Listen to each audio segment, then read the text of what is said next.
My wife is a CEO, but she goes bankrupt now. Everyone assumes I'll take the money and run. After all, I'm good looking, and all I've ever cared about is money. Every day I've been spending her cash. Eating well, playing hard, living large. However, I actually want to stick around and help her make a comeback. Because when she does bounce back, even the spare change slipping through her fingers could set me up for life. But who could have guessed that the bankruptcy is fake? When I transmigrate into this novel, it's already the final chapter. The stunning CEO I'm now married to is the villainess, who is already defeated by the heroine. I still remember the last lines ever written about her. The only things Claire White has left are her husband lying in that bedroom, and her collection of expensive watches and clothes. But even Claire knows, the man who has never paid her any attention except to ask for money, will soon walk out with her watches and her wardrobe, leaving her with absolutely nothing. I rub my temples, think about my newly bankrupt wife, and let out a long, quiet sigh. Claire has actually treated me pretty well since we got married. Now that she's hit rock bottom, I can't quite bring myself to grab the cash and disappear. The least I can do is wait until she has her own income again, or at least some kind of footing. After sorting through my thoughts for a bit,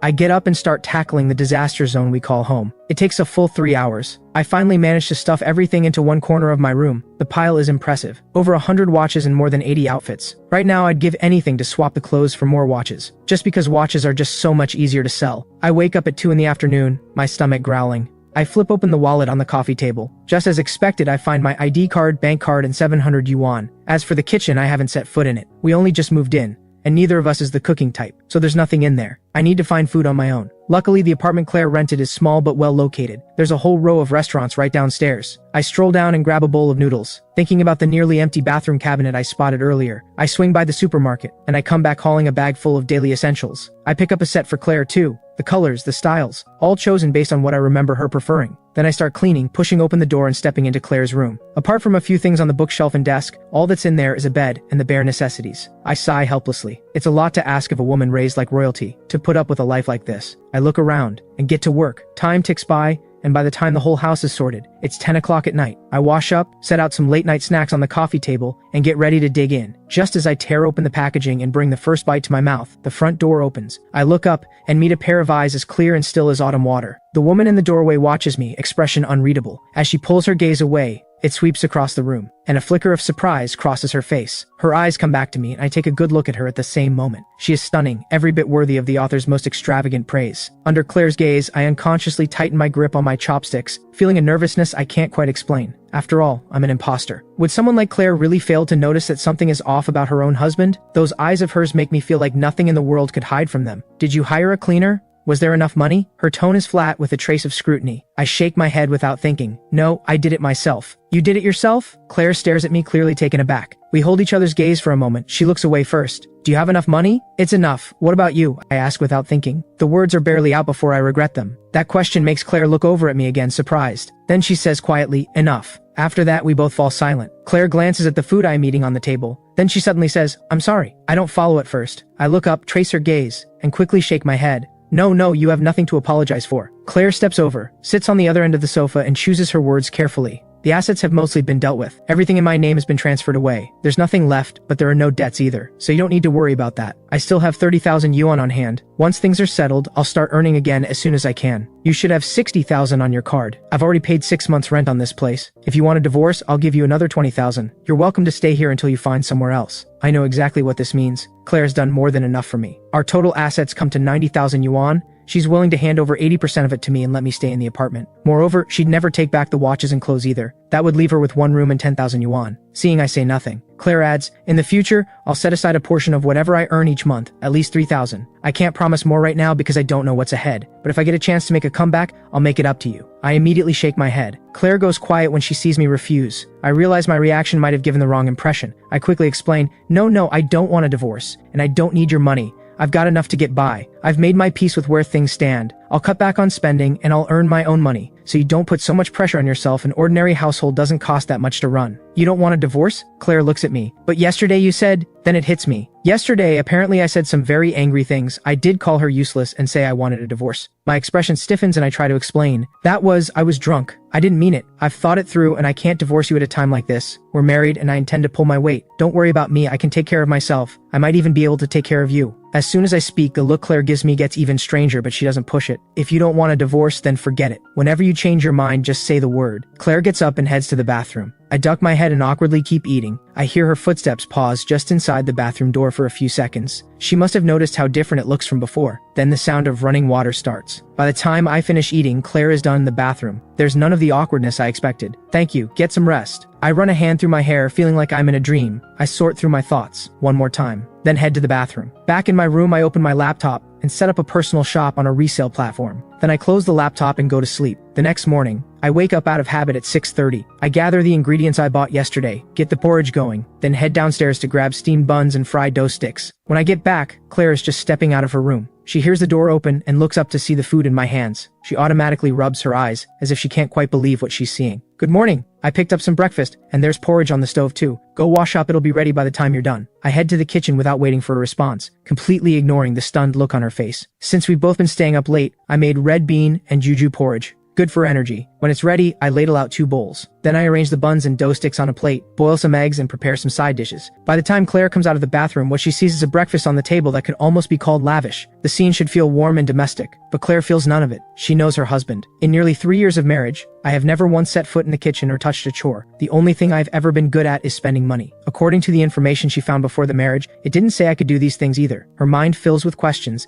and she wonders if I was hiding it all along. We always had servants and a housekeeper before, so I never had to. Now it's just the 2 of us, and money is tight. We can't keep eating out. My cooking isn't anything special, but it's edible. If you don't mind, you can come back to eat from now on. So when Grandpa asked if you could cook, you lied to him? Claire says this, then picks up her spoon and tries the porridge. I pause, then laugh it off. My cooking is nothing compared to a professional housekeeper's. I figured Grandpa was used to fine dining, so I didn't want to embarrass myself. It's a thin excuse, but it holds. Claire nods. It's actually quite good. I watch her eat, still perfectly graceful even now, and it hits me. Asking a woman raised on the finest food could buy to eat street stall breakfast really is asking a lot. After breakfast, Claire moves to carry the dishes to the kitchen. I stop her quickly. Don't worry about it, I'll clean up. Go do whatever you need to do. There are still some business matters to handle. I probably won't be back until evening. Don't wait around for me, call me if you need anything. Once Claire leaves, I finally feel a sense of relief. I think to myself that even at her lowest, she still carries herself like royalty. The invisible weight of her presence never quite disappears. If I hadn't seen a thing or two in my time, I honestly might have cracked under that pressure. I've got a lot to get done today, not just picking up things for the apartment. I also need to photograph the watches and clothes, and list them for sale online. With everything we have, selling it all should bring in over 1,000,000 yuan. Though when Claire wants to do something, she'll have some seed money. On top of that, I need to feel out this world's online audience and think about getting back into my old line of work. Back in my original world, I was a web fiction writer, and my major was interior design. But after graduating, I didn't want to make a career of it, so I just started writing instead. I took on odd jobs here and there for extra income. So my life was pretty good. I wash the dishes, then head out with my shopping list. I've never been much of a shopper, so I buy what I need and come straight back. Then I start photographing the watches and clothes. I keep at it until evening. By the time I finish with the watches, I'm completely wiped out. I heat up the leftover buns from breakfast and eat a few. Then I retreat to my room to read web fiction. My body is done for the day, time for some mental work instead. 2 hours later, I clap my hands together with satisfaction. I down the cup of coffee on my desk in one go. Turns out the web fiction scene in this world is a step behind my original one. Every story I've already written could be rewritten here in a better way. This is an absolute golden opportunity. Just then I hear the sound of the front door open. I hesitate for a second, then shuffle out in my slippers. There's no help for it. I noticed this morning that the door wasn't locked from the inside last night. Claire is used to living in a villa where someone else handles security, so she probably forgets that with this kind of house, we have to lock the door ourselves. When she sees me come out, she pauses in the middle of hanging up her coat. Hey, you're back. I noticed this morning the door wasn't deadbolted last night. Back in the villa, there was always someone handling security, not anymore. You have to bolt this kind of door at night, otherwise a thief could pop it open easily. Got it. We're basically strangers to each other, and the atmosphere is painfully awkward. So I force myself to start a conversation. Have you eaten? Yes. I picked up more household stuff today. If you're missing anything, let me know and I'll buy it later. Nothing I need right now. Topic ended. What else can I say? I think for 3 seconds and make the executive decision to retreat. Alright then, I'll be in my room. Call me if you need anything. After I close my door, Claire starts looking around the apartment, checking the kitchen, then the bathroom. The house has a lot more in it today. It actually feels lived in now. He's actually serious about staying, she thinks. It's like he's a completely different person. I have no idea what Claire is up to. I'm too busy dealing with my laptop. The original Ethan worked hard enough in high school to get into a good university, but he coasted through college, and his computer skills are absolutely catastrophic. This laptop is painfully slow. I need to clean it out and see what the original Ethan was actually up to. As I dig through the files, I come across a photo folder. There are lots of subfolders inside, mostly selfies, a few photos of his parents. Then there's one at the end with a garbled nonsense name. I click it open, and wow, inside are photos with another woman. She looks like some kind of those socialites, and she's pretty, but she is just not my type. There's something about her smile, all soft and delicate, like she's performing innocence. Seeing how close they look makes my soul physically tremble. I frantically check the dates, all before the wedding. Thank goodness. That was close. I keep a handful of the more neutral ones and delete everything else immediately. By now, I've pieced it together. That woman was the original Ethan's girlfriend from university, a wealthy heiress, but they've been broken up for ages. There's absolutely no reason to keep any of it. Lucky Claire never snooped. If she had found these, it would have been a ticking time bomb. By the time I've sorted the laptop out, it's almost 11. I yawn and faceplant onto the bed. The next morning, I'm up even earlier than yesterday, and this time I don't go out to buy anything. Instead, I make fried rice with 2 side dishes. By the time Claire gets up, everything is almost ready. She comes out of the bathroom just in time to eat. Claire stares at the spread and blinks. You can make fried rice too? Sure, I don't have a huge repertoire, but everyday home cooking is no problem. It's nothing fancy, just decent enough to eat. Don't expect too much. Claire takes a spoonful and tries it. It tastes good. Really good. I'm glad you like it. By the way, I'll be home for lunch today. That catches me off guard for a split second, then I snap back. What are you in the mood for? Whatever you make is fine, but I'd like rice. Okay, how about sweet and sour ribs, tomato and egg stir fry, and egg drop soup? Will that be enough for you? That's enough. Then you go ahead and focus on your work. I've got it covered. After breakfast, Claire grabs her coat and heads out. I clear the table, same as always. Outside the complex, Claire gets into a car waiting by the gate. Behind the wheel is her former assistant, Sophie, also a childhood companion chosen by her grandpa to grow up alongside her. The moment Claire is settled in the seat, Sophie holds out a paper bag. Claire, here is your breakfast. No need, I already ate. Ethan made fried rice. Sophie freezes mid-handoff. Wait, Ethan can cook? First I'm hearing of it too. Yesterday he made porridge. I thought that was already a miracle. When he said he could cook, I assumed he was exaggerating. Then this morning he made fried rice. I told him I'd be home for lunch, and he's already planning to cook. Sophie frowns at all of this. He's not up to something, is he? I remember you two barely crossed paths, and he never knew how to do anything. Wait, didn't he say he wanted a divorce? I already looked up the whole process. Why is that gone quiet? Claire looks up, a thoughtful smile playing at her lips. He says he doesn't want a divorce anymore,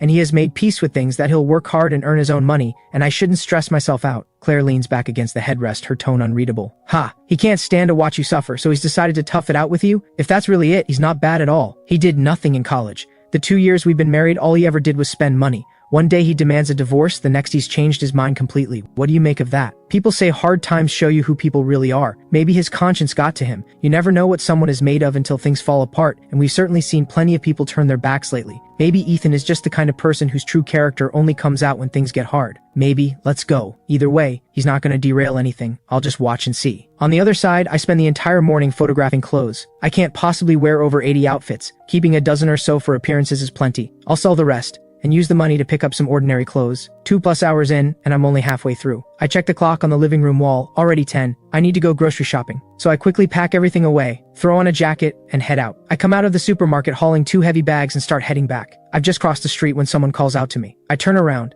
and see a woman who is very beautiful and dressed exquisitely. I look again. Isn't this the woman from those photos last night? The moment she sees me turn, she rushes over. Ethan, what happened to you? I look down at my clothes, then at the bags in my hands. I'm genuinely confused. Is something wrong? What are you doing here? She looks at me with this deeply emotional expression. Leave Claire and come back to me. I can give you a better life. It hurts me to see you struggling like this. Come back and I promise I'll take care of you. If it weren't for everything I know about her from the original Ethan's memories, I might actually be moved by that look in her eyes. Rosie Lowe, second daughter of the Lowe group, and the original Ethan's ex-girlfriend. When she was with the original Ethan, she soaked up every bit of his attention and devotion, while mocking him behind his back for trying to latch on to money. Despite her family's wealth, she never spent a single yuan on him. Throughout the whole relationship, he was always the one paying. She called him when she wanted him, dismissed him when she didn't, dripping with a sense of superiority the whole time. It wasn't until Claire approached the original Ethan that Rosie suddenly started acting like she was madly in love. She wanted him to turn Claire down. The original Ethan genuinely cared about her, willing to go without food or clothing, just to save money for her, but she was only ever playing with him. Fortunately, the original Ethan had enough sense not to completely lose himself in her trap. In fact, the original Ethan almost did turn Claire down, but by chance he caught a glimpse of Claire's true character, and that's what finally made him give Rosie up. And that experience is exactly why the original Ethan became convinced that in this world, only money can be trusted. It's what turned him into the spendthrift everyone knew. It's fair to say that this woman bears at least half the responsibility for what the original Ethan became, and now she's coming after me, definitely not out of love. I don't know exactly what she's scheming, but it's nothing good. Claire used to be someone Rosie could only look up to and admire from a distance. Now that Claire has fallen, If I'm easily lured away, it would be another blow to Claire. And maybe she's planning something worse to Claire. So I shake my head. I'm not going anywhere with you. Go back to wherever you came from. Why not? Claire is a loser now. She'll only drag you down. What could you possibly be getting from her? Marriage means sharing the good times and the hard ones. I'm her husband. Of course I stay by her side. Whatever happens to her, I'm not walking away. She's only hit a temporary setback. Even if she were seriously ill, even if she couldn't take care of herself, I'd still be there. This has nothing to do with hardship or money. As long as she doesn't divorce me, I'm not leaving. Especially not now when she needs me most. What are you talking about? If I remember correctly, you two barely even interact. She just keeps giving you money to spend. There's no real feeling between you, so why put yourself through this? Rosie stares at me like I've completely lost my mind. Who said she hasn't been good to me? When she had money, she gave me plenty every month. Sure, she didn't have time to spend with me, but I could spend money freely. Yes, maybe that money was nothing to her, but money doesn't come from nowhere. Her giving it was a kindness. She had every right not to. Since she gave, I should appreciate it. And now that things have gone wrong, even in a divorce, she'd still let me stay in this apartment and give me most of what's left. She's done more than enough for me. You call that good? If that doesn't count as good, then what does? We never had deep feelings for each other to begin with.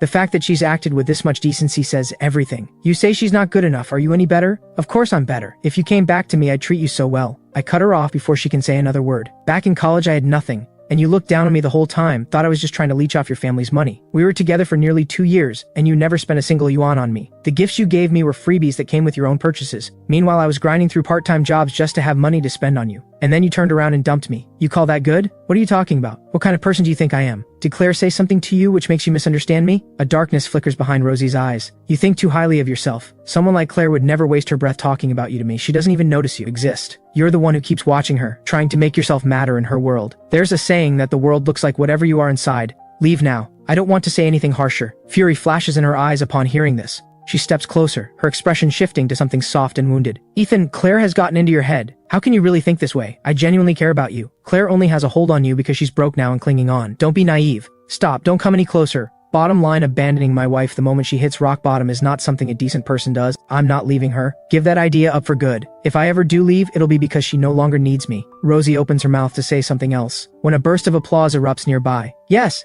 that's exactly right, young man. Now there's a man with solid values. If more people thought this way, there'd be a lot fewer divorces. Your wife is lucky to have you. I finally notice. Not far off, there's a whole group of elderly men and women, clearly just back from their morning exercise. They've gathered around, and the man at the front gives Rosie a thorough once-over, shaking his head and clicking his tongue. Young lady, this man has a perfectly good marriage, and you're trying to wedge yourself in? That's not right. How would you feel if you were married and someone kept trying to steal your husband? Don't do to others what you don't want done to yourself. Exactly, you're saying he should leave his wife, just because she's hit hard times and run off with you instead. Can you honestly guarantee you'll never have a hard day yourself? It's like a floodgate has opened. Every single one of them starts going in on Rosie, not giving her a single chance to respond. Within minutes, she's been thoroughly convicted, morally bankrupt, values in shambles, a hopeless case. I quickly step aside, ducking behind the crowd and desperately trying not to laugh. She really does need some educating. And you're all doing an excellent job. I've got to get home and cook, so I'll head back now. Let's chat another time if we meet again. Don't worry, go ahead, we've got this covered. Not far away, Claire and Sophie have been watching the whole scene from the car. Neither of them moves for a long moment. It's only after Rosie has dutifully admitted her wrongs and been released by the elderly jury that Sophie finally speaks, still in disbelief. Claire, that was Ethan, right? He seems like a completely different person. It was him. He's actually a good person. I mean, all we ever knew was that he spent money carelessly,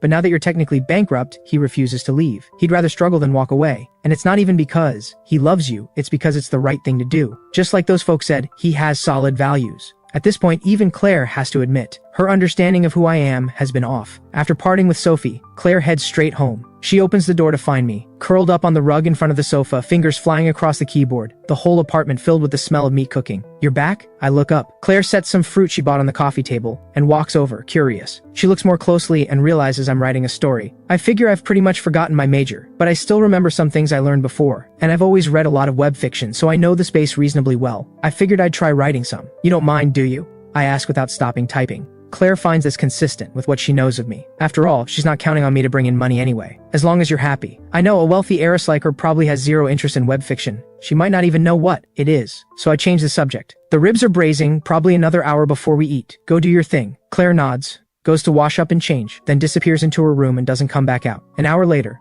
I knock on her door and call her for lunch. On the table are 2 bowls of rice and a spread of dishes. It's colorful, fragrant, properly done. I even added some garnish. It looks like real effort went into it. This is my first time making sweet and sour ribs, so I honestly don't know how they turned out. Give them a try. If they're no good, I can throw together a smashed cucumber. Ever since my parents accidentally passed away in college, I've lived alone. Influenced by them, I don't demand an extremely high quality of life, but I definitely don't settle for low standards either. I kept the place clean on a regular schedule. I cooked for myself whenever I could and lived a very structured life, so my life skills are solid. What I said earlier, that was just being polite. I wouldn't claim to be a great cook, but everyday home cooking I can handle. Back in the day I always cooked when friends got together, and the compliments were never in short supply. Claire picks up a piece of rib and tries it, then nods. It tastes delicious. Good. Eat more then. The past few days have been a mess. You haven't eaten properly or slept properly. You've been working yourself hard. I pour a cup of lemon tea I brewed earlier and push it toward her. This is lemon tea with little honey, good for vitamin C. Drink as much as you like. Don't let the sourness put you off. Claire watches me with a searching look, unable to shake the feeling that the man in front of her is someone else entirely. He doesn't match the information she found before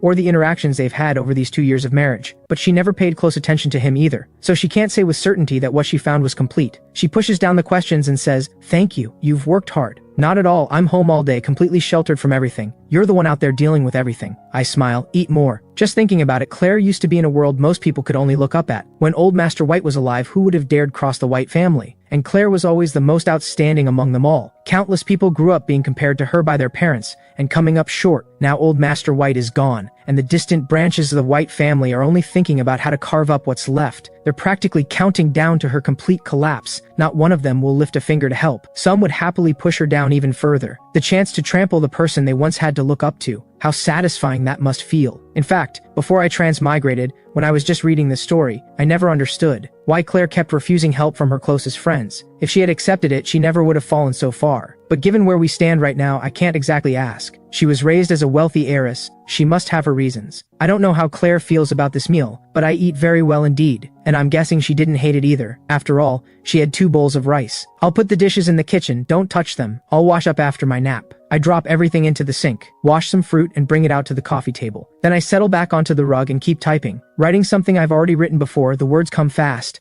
and my typing speed has been well trained over the years. Just in that one morning session, I knocked out a 2,000-word outline. At this rate, I figure I can finish 20,000 words and submit tomorrow. Claire and I are in a tight spot. We really need money. I don't know the first thing about business, so the only thing I can do is earn as much as I can and take some of the weight off her. Claire retreats to her room again, and after the door closes, I have no idea what she's doing in there. Around 1:30, I force myself to close the laptop and drag myself to bed for a nap. The living room goes quiet. In her room, Claire hesitates for a moment, then types a reply to Sophie. "Forget it. Let me just see how he does first. You can hold off on the search for now. Maybe I'm overthinking it. Let's wait and see." Less than an hour later, my alarm goes off. I haul myself out of bed. Head still foggy, I shuffle toward the bathroom and find the door pulled shut. Still half asleep, I grab the handle and yank it open, step forward to walk in, and look straight into someone's eyes. "Sorry, I was half asleep. I thought I was alone." I blurt out an explanation, then flee to my room red-faced and shut the door. I want to smack myself. That was mortifying. It takes a good while before I pull myself together enough to open the door and step out. Claire has just come out of the bathroom. We look at each other again. There's 4 or 5 meters between us, but she speaks first. "It's fine, don't be so embarrassed. This apartment is small. We'll keep running into each other. You'll get used to it." Right, get used to it. Are you not going out today?" "Everything I needed to handle today is done. I'm staying in this afternoon." Claire says this, then seems to remember something.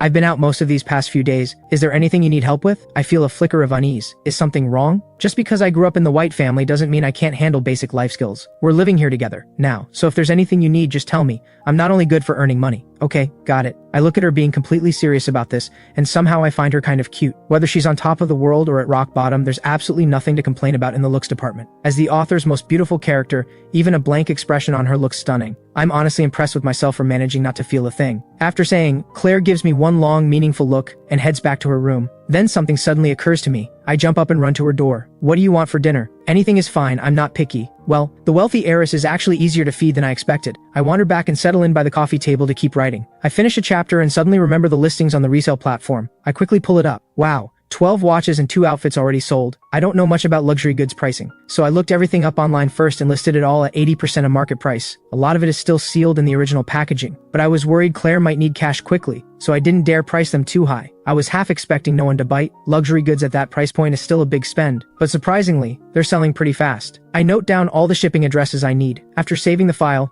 I go to my room to pull out the watches and clothes. Since there's a fair bit to send, I arrange for a courier to come pick everything up. Half an hour later, everything is packed and the courier arrives. Claire must have heard the commotion. She opens her door and comes out. "What are you doing?" "There are way too many clothes and watches and I'm not going anywhere these days. They're just taking up space. So I figured I'd sort through them and sell some off. These sold today, it is better get them out to the buyers quickly." "That's not necessary. We're not so desperate that you need to be selling my things." Honestly, it's mostly because the clutter bothers me. And these aren't the latest models anymore, I'm never going to use them. So it's better to sell them and have the money ready for when something new catches my eye. That ought to let the wealthy heiress keep her pride intact, right? I think I'm being pretty considerate, but something in what I said must have hit a nerve. She reaches out and briefly grips my hand, a slight tremor in it, then lets go and doesn't stop me. She only says, alright, we'll get new ones later. Actually, how would I dare buy new ones? A single watch costs tens of thousands of yuan, that's 6 months of living expenses for me. Buy a few of those and I'd be completely broke. Even though I'm complaining internally, I don't show it at all on the surface. A wealthy heiress like her has her pride. I smile. I'll wait for you to buy me new ones. Claire is momentarily dazzled by this familiar yet recently very unfamiliar smile. She glances down at the packed boxes on the floor and bends down to pick them up, helping load them into the courier's bag herself. Only after the courier leaves with everything does Claire ask,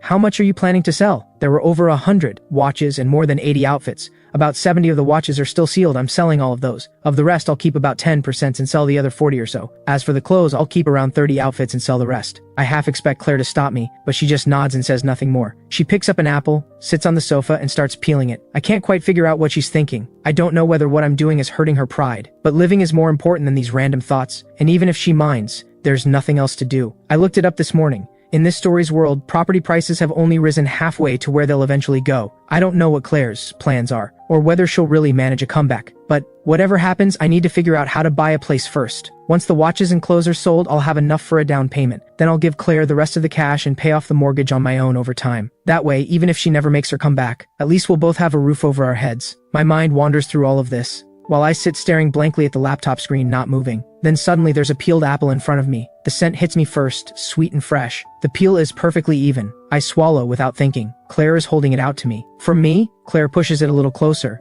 You've put up with a lot. I'm genuinely caught off guard. In the original story, Claire never got close to men, never had much patience for them at all, and yet here she is, peeling me an apple and doing it so beautifully. It's amazing. I take the apple quickly and say, it's nothing. It was bought with your money to begin with. You never complained about my spending back then. I'm already grateful for that. Claire actually laughs. She usually wears such a composed, closed-off expression, not icy exactly, but not the kind of face that invites you closer. Now she laughs, and I completely freeze. How is a person this beautiful? Don't worry, I'll buy you plenty of new watches when the time comes. I nod instinctively, then catch myself feeling oddly flustered and shy. I know you'll make a comeback. Take your time, I'll be waiting for those watches. Come on, you've got this. Claire rises, that faint smile still on her face, and heads back to her room. Out of my sight, a flicker of amusement passes through her eyes. That afternoon, I pushed through and managed to write over 10,000 words. Dinner is a casual, easy affair, and then we each go back to our own things. I stay up until midnight and hit 20,000 words. The next morning, after breakfast, Claire heads out and I get to work figuring out how to submit the manuscript. I check the resale platform, 8 more watches and another outfit sold. I can practically see the money pouring into my account, and the feeling puts me in a great mood. I've just organized the manuscript and sent it off when there's a knock at the door. Who is it? I get up to answer. A man's voice comes through the door. It's me, Marcus James. Marcus James? I rack my brain as I walk to the door, but I can't place the name at all. I open the door. A man standing there with that kind of roguishly good-looking face. The moment he sees me, he runs a slow, calculating look over me from head to toe, which I find extremely uncomfortable. Not going to invite me in? Marcus says, already moving to step inside. I still have no idea who this person is, so I block the doorway. Who are you here for? If you're Ethan, then I'm looking for you. He angles himself past me and squeezes in. Claire is not home right now, is she? Since he's already inside, throwing him out would just be rude. So I close the door and pour him a cup of tea. She's not here. She left early this morning. Is there something you want with me? Of course there is. To be honest, you're not bad looking, but you have no background and no ability. Claire marrying you is beneath her. I know it's because old Master White wanted to repay a debt of gratitude that he let you marry Claire, but in all these years, you've never helped her with anything. All you've ever done is spend money and enjoy yourself. Don't you feel ashamed of yourself? Can I ask, what exactly is your relationship to Claire? Claire and I grew up together as childhood friends. She's always been close to me. If it weren't for you, we might already be together. Funny, I've never heard her mention you. Obviously not. Would Claire really bring up something like that in front of you? It is true that Claire probably wouldn't mention it in front of the original Ethan. They weren't close and she's never been one to stir things up unnecessarily. I nod. So what do you actually want from me? Claire needs help right now, and you're just a dead weight holding her back. My father has agreed if Claire and I get married, he'll help her rebuild everything. So you need to divorce her. If Claire wants to divorce me, she can come tell me herself. Why does she need you to deliver the message? I'm not going to cling on. Unless this is just your idea? Claire would never do something so undignified herself. Of course she can't say it, so you have to be the one to step up. You've spent her money for years and never once helped her, and she's never made your life difficult. Now that she's in trouble, you can't contribute much, fine. At the very least, stop dragging her down. You bring it up, she accepts gracefully. Everyone keeps their dignity. Is this what Claire wants? It's what I want. Don't you understand? Claire isn't the type to do something like this herself. What we need to do now is to take the initiative to help her. You divorce her, I marry her, and then she can accept my father's support. If Claire herself wanted this, I'd agree to a divorce without a second thought. But you're saying it's your idea. So let me ask, before Claire and I got married, were you and she a couple? Did she love you? Marcus goes rigid mid-sip. That's not relevant, she's not good at expressing herself. And she doesn't like you either. I can help her, you can only hold her back. I'm 100 times better suited for her than you are. You're wrong, I may not know her as well as you do, but I'm certain she would never easily accept your father's help. Especially not help that comes at the price of marrying you. You think convincing your father to back her is doing her a favor, but you haven't thought about what it would cost her. If she rebuilds on your father's support, what kind of reputation does that leave her with? She'll never be free of the label of someone who got ahead through a marriage deal. I don't know Claire all that well, honestly, but I trust that the character written in this story, even as a villain, is not someone who would ever accept a handout. In fact, if she hadn't refused to bend, she wouldn't have faced so many of the hardships that brought her down. Someone like that, how could she accept using her marriage as a bargaining chip to make a comeback? Not a chance. At least not right now. Honestly, I don't have anything against divorcing Claire, just not because someone pushed me into it. I lay it out plainly. What Claire decides is her business. I will absolutely respect whatever she chooses. Marcus looks like I've stepped on a nerve. He erupts. You just want to cling to her, that's what this is. How can you be so selfish? Claire has done more than enough for you. Now she finally has a chance to rebuild and you're standing in the way. You're disgusting. I've been more than polite to you. You show up unannounced and say all of this. Anyone watching would think you're the one trying to wreck someone else's marriage. When has our marriage ever been anyone else's business? Even if your intentions toward Claire are good, you have no right coming to me with this. If you want to help her, go talk to her. I can't make decisions for her, and I'm not going to fight tooth and nail against a divorce. Any clear-headed person can see that. If she truly cared for you, why didn't you two get together before old Master White came to find me? If the feelings weren't there,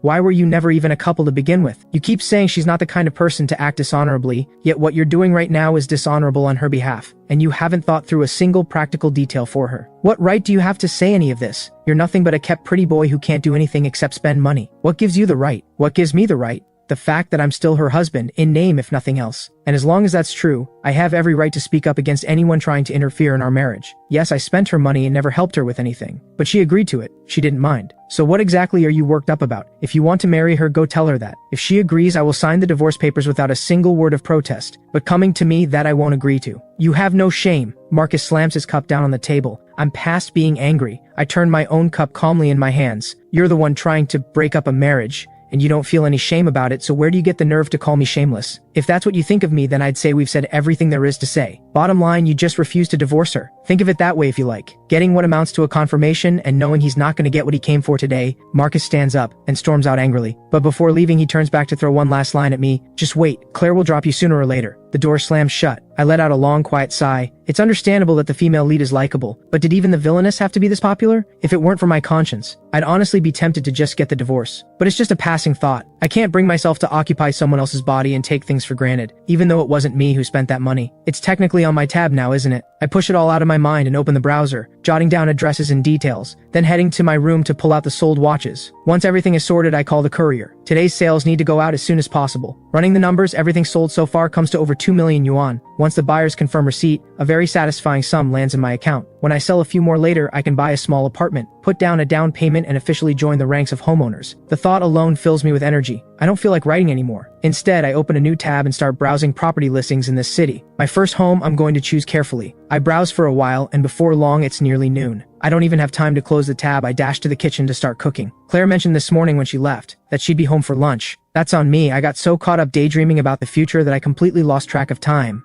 I'm planning on wontons for lunch. The filling has been mixed since morning, and I picked up the wrappers yesterday. My hands move with practiced ease, like I've fallen into a rhythm. A few seconds per piece, and before long I've wrapped over 20. I'm still at it when Claire gets home. I don't even look up. You're back? Yeah, what are you doing? Claire stands in the doorway, close enough to see my hands moving quickly but not quite what I'm making. So she asks instinctively. Wrapping wontons, that's what's for lunch today. I'll also make some flatbread on the side, so we won't have to worry about not getting enough. I say it like it's the most natural thing in the world. Making flatbread and wrapping wontons from scratch, this goes well beyond what an average home cook can do. The suspicion in Claire's mind stirs again, but then she looks at me. sitting there quietly, hands moving with quiet confidence, and somehow she feels there's nothing to question. Come to think of it, I haven't had these in a long time. The words slip out unintentionally. Then, finding it a bit strange, she shuts her mouth, stepping into the bathroom to wash her hands like she's covering something up. I don't notice any of her strangeness at all. I love wontons myself, and thinking about how Claire has been buried in business matters lately, she wouldn't have had the mind to care about food. Besides, wontons are street food, really. It makes sense she hasn't had them in ages. Do you want a bigger portion? I can cook up more if you're in the mood. Whatever's left I'll wrap and freeze. Good for days when neither of us feels like cooking. Alright, make a bit more then. Claire comes out of the bathroom and that's all she says. She hasn't had street food in a long time, the last time was 3 or 4 years ago. If I hadn't brought it up, she might not even have realized how long it's been since she last relaxed. Alright, I'll make plenty. I say it without slowing my hands. To me, life is full of hope and small joys. Life is what you make of it. Getting a second chance at it is already a gift. Everything it offers is worth holding on to. Being able to sit here and wrap wontons, eat wontons, that's happiness enough. Nearly an hour later, 2 steaming bowls of wontons land on the table. I call Claire out, and I'm already seated, tilting my head toward her chair with an expectant grin. Try them. I think they turned out pretty well. I wasn't sure how much you eat, and wontons alone don't really fill us up, so I made some flatbread wraps too. Do you eat those? Hearing this, she finds it a bit amusing, but doesn't show it. Of course I do. I'm a normal person. She sits down and tries one, takes a moment to consider, then gives her comment. These are good. See? I told you they'd be good. I love wontons, so of course I'd put in the effort. Since you like them, eat plenty. We eat at different paces. Claire finishes about half of what I do, but we finish at almost exactly the same time. This time when I get up to do the dishes, she speaks up out of nowhere. I'll get a dishwasher. It's just a few bowls, doesn't take long. No need to spend money on that. It's not that expensive, don't worry about it, Claire says casually. I immediately pull a conflicted face. What's wrong? She hasn't fully adjusted yet. She hasn't quite registered that we're no longer living the way we used to. I'm debating whether to say something directly, but then I see the slight furrow in her brow, and the reminder I had planned comes out as something else entirely. Alright, I'll go pick one out myself. Don't worry about it. I'm very particular, it might take me a while to find the right one. I sigh internally the moment the words are out. Her good look really does make me go soft. I couldn't bring myself to say even a mildly bruising thing to her, but I've already said I'm picky. Taking forever and coming back empty-handed is perfectly believable. Claire watches my conflicted expression, and suddenly understands exactly what's going on in my head. A strange feeling moves through her. In the first half of her life, although Grandpa had put her through hardship deliberately, in fact, after she completed that trial at 15, she never had to feel that way again. This time, she's not actually broke. It's her husband who thinks she is, and even so, he doesn't mention being broke in front of her. It's a strange feeling. She can't quite name what she makes of it. I have things to do. I'll be in my room. Claire turns and goes, leaving me alone with the dishes. I hum while I wash up. Life feels pretty good right now. There's a roof over my head and food on the table. The watches and clothes are selling well. Soon I'll have a place of my own. Things can only get better from here. Claire has what it takes. Her comeback is only a matter of time. And when that happens, maybe she'll share some money with me then. Even if she never bounces back, I can support us on my own. For now, having someone around who's more or less a friend means I don't have to worry about being on my own if something goes wrong. I won't be idle forever. Someday we'll live a quiet, ordinary life. If she wants a divorce, I'll give her one. I'll find the right person eventually. As long as we both end up okay, that's good enough. After the dishes, I write for a bit, then get ready for my nap. That's when Claire opens her door and comes out. Did Marcus give you trouble today? Not exactly trouble. He wanted me to bring up the divorce myself. I turned him down. I assumed there was nothing between you two. If you have feelings for him, we can divorce whenever you want. He also said his father could help you rebuild, on the condition that you marry him. There's nothing between us, and I won't be divorcing you over him. You handled it well. As for the rest, we'll deal with that later. I don't need anyone's help right now, and this isn't something his father can fix anyway. Understood? That tracks, I think. I get up to head to my room for a nap. Claire suddenly speaks up, watching me with a searching look. Since when do you take afternoon naps? I stiffen slightly and fumble for an explanation. I just realized my old routine wasn't great and my health was suffering for it, so I've been trying to fix that. You should actually try it too. A midday nap does wonders for your energy in the afternoon, makes everything more efficient. Get some rest then. Claire goes back to her room. I stand there for a moment, quietly uneasy. I didn't say anything suspicious, did I? After a blow like bankruptcy, anyone could change. That's completely believable. Back in her room, Claire sits down at her desk, expression blank, and falls into thought. After a while, she still seems to be holding something back. Instead, she picks up her phone and makes a call. Get a dishwasher delivered to me in the next few days. There are some things I still need to watch. For now, just keep things as they are. After hanging up, she sets her phone down and her eyes drift to the bed beside her. My words come back to her. Is an afternoon nap really that good? Before she even realizes what she's doing, she's lying down, and her whole body loosens. It actually does feel nice. She's been busy with all sorts of things these past few years, and it's been a long time since she last slept with any real peace. Without noticing, 2:30 in the afternoon arrives. I come out of my room with a long, full-body stretch. I splash some water on my face in the bathroom, and step out just as Claire emerges from her room, her eyes still hazy with sleep. Oh my god. Is this what she looks like waking up? She's way too beautiful, and someone like this turned out to be a villainess. The author must have put real effort into creating her, and yet gave her such a tragic ending. What a waste. I'm so caught up in the thought that I don't notice my own expression and inadvertently let a trace of pity show. Claire catches it. Something about it makes her flinch, like a brush of heat. I pull my gaze away immediately. Do you need the bathroom? No, I'm done. Go ahead. I step aside and let Claire pass. I shrug to myself and sit back down at the laptop, ready to write. The moment I open it, there's a friend request. The note says it's an editor from a literary platform. Claire hears something and comes out still drying her hands. What happened? My story passed the first review. Once it clears the second and final rounds, it'll start generating income. Really? Congratulations. Good news for both of us. I say it and go right back to ignoring her, diving back into the story and typing away. Seeing me busy on the computer, Claire heads back to her room. That afternoon, I arrange for a courier to come pick up more packages. The courier who shows up is a young woman. Mr. Ethan, have you opened an online shop? These watches all look really nice. Any chance you could sell me one at a discount? I'd love to give one to my boyfriend as a gift. I'm taken aback and quickly wave my hand. Sorry, I don't have a shop. I'm just shipping things out for a friend. The prices on these aren't cheap. They're all over 10,000 yuan each. That's not my call to make. If you're interested, I can ask on your behalf. Over 10,000? Oh my, these must all be luxury pieces. I honestly don't know much about it. Maybe so. They're definitely not cheap. While I'm still talking, the elevator beside us opens and Claire steps out. She heard everything. What's going on? Nothing much. This courier was asking about buying one of the watches. Since they're not mine, I thought maybe I could ask if there's a discount. No, if they're luxury pieces, forget it. I'm just an ordinary person. I couldn't pull off wearing something that expensive anyway. The courier moves on. Is this everything for the pickup? If so, I'll get it all sorted and head out. Should be dispatched shortly. Yes, that's all of it. Thank you. The courier picks up the packages, steps into the elevator and goes. I realize I've been blocking the doorway the whole time and quickly step aside. How are you back so early today? Not much to deal with today. Claire steps inside. Why did you say the watches belong to someone else? Claiming they're mine didn't feel right. We don't know what the security situation is around here. If word gets out that we have valuables, that could be dangerous. And that courier has been here a few times now. We have a working relationship. We'll need her again. If I said they were mine and still couldn't give her a discount, she might hold a grudge and mess with the packages. I could file a complaint, sure, but that's a hassle I'd rather avoid. Bottom line, we can never fully know someone, and we're not close enough for me to take that risk. That was thoughtful of you. By the way, there's a reception in a few days. We'll need to attend together. Start getting ready. A reception? I've barely been to any. Will I end up being a problem for you? It's fine. At this point, there's no one left who can really cause me trouble. And even if something comes up, a little friction doesn't bother me. Claire calmly picks up a cup from the table and pours herself some water. Something about the way she says it sits uneasily in my chest. All right, I'll prepare properly. Over the next 2 days, Claire keeps her usual rhythm, out early, back late, but she's home for breakfast and dinner. I fall into the habit of having 2 meals ready morning and evening. Every day I write, handle sales, and look up everything I can about receptions. One evening, Claire comes home to find me not in my usual spot on the rug in front of the sofa. The moment I hear the door, I look up at her with an intense, slightly strange expression. She looks at the pile of clothes around me. What's all this? Did you buy all of these? Please, I need your help. I haven't been to one of these things in forever, and I have no idea what's appropriate to wear anymore. These are the ones I picked out, the better options. Take a look and tell me which one is best. Didn't you always insist on picking your own clothes? Back then, everything had just changed so suddenly. I was a bit on edge. Insisting on choosing my own clothes was my way of holding on to some dignity. But I've thought it through now. A person is what they are. There's no point being touchy about it and making myself look worse in the process. It's better to just honestly admit when you don't know something. Sounds like you've got it figured out. Then please, which one? I really can't decide. Claire looks through them and points to the most classic option, a black suit. This one. Clean, understated, it works. Perfect, that one it is. I fold everything else back up. On the evening of the reception, Claire drives us herself. I deliberately take the back seat. Claire glances at me in the rearview mirror. You're not dressed very warmly. Are you cold? I'm fine, long sleeves at least. Not that cold yet. I've been getting the feeling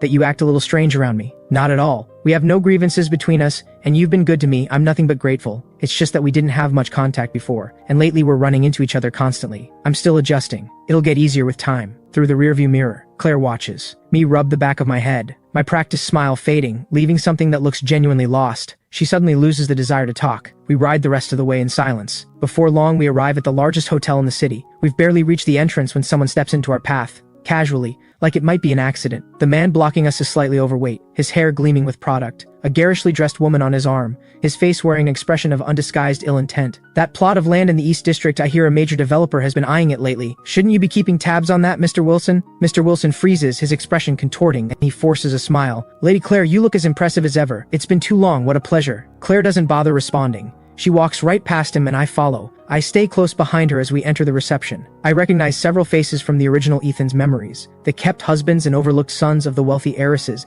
none of them particularly significant. A few of them spot me with their drinks and look like they might come over, then they see Claire beside me and quietly retreat. Some throw me meaningful looks. You're not going to go say hello? Why would I? That would be asking for trouble. I was never actually close with any of them, just surface level acquaintances. Things have changed. I'd better not to pretend otherwise. We've barely taken a few more steps when two young men approach, women on their arms. The one who reaches us first is slightly older, around 30, with a smile that doesn't reach his eyes. Well, if it isn't Lady Claire, it's been ages, and this must be, forgive my memory, getting on in years. You are Lady Claire's husband, right? How rare to see you both out together. What's the matter, life treating you badly? Running low on cash lately? I'd heard the two of you weren't exactly close. It looks like people were wrong about that. Mr. Fang, it's been a while. I was starting to think you'd taken ill and couldn't get up. Clearly I was mistaken. Some people are smart enough that after falling in the same spot once, they make sure to step around it next time. Others aren't satisfied until they've fallen there to their death. Which would you say describes you, Mr. Fang? Indeed, some pits that used to be pits are now treasure lying right on the ground waiting to be picked up, and naturally anyone who spots treasure wants to reach for it. I'm sure you understand what I mean, Lady Claire. By the way, I hear you've run into some business trouble recently. We've known each other long enough that I feel I should offer a friendly word of advice. Sometimes wealth isn't measured in money, sometimes it's measured in people. My fist tightens without thinking and I step forward, putting myself between him and Claire. Then a woman's voice cuts through from nearby. Claire, what are you doing here? At the sound of that voice, both men's expressions shift and they take a step back in unison. Just stop by. What exactly do you two think you're doing? Since when is my second sister someone you can just walk up and talk to however you like?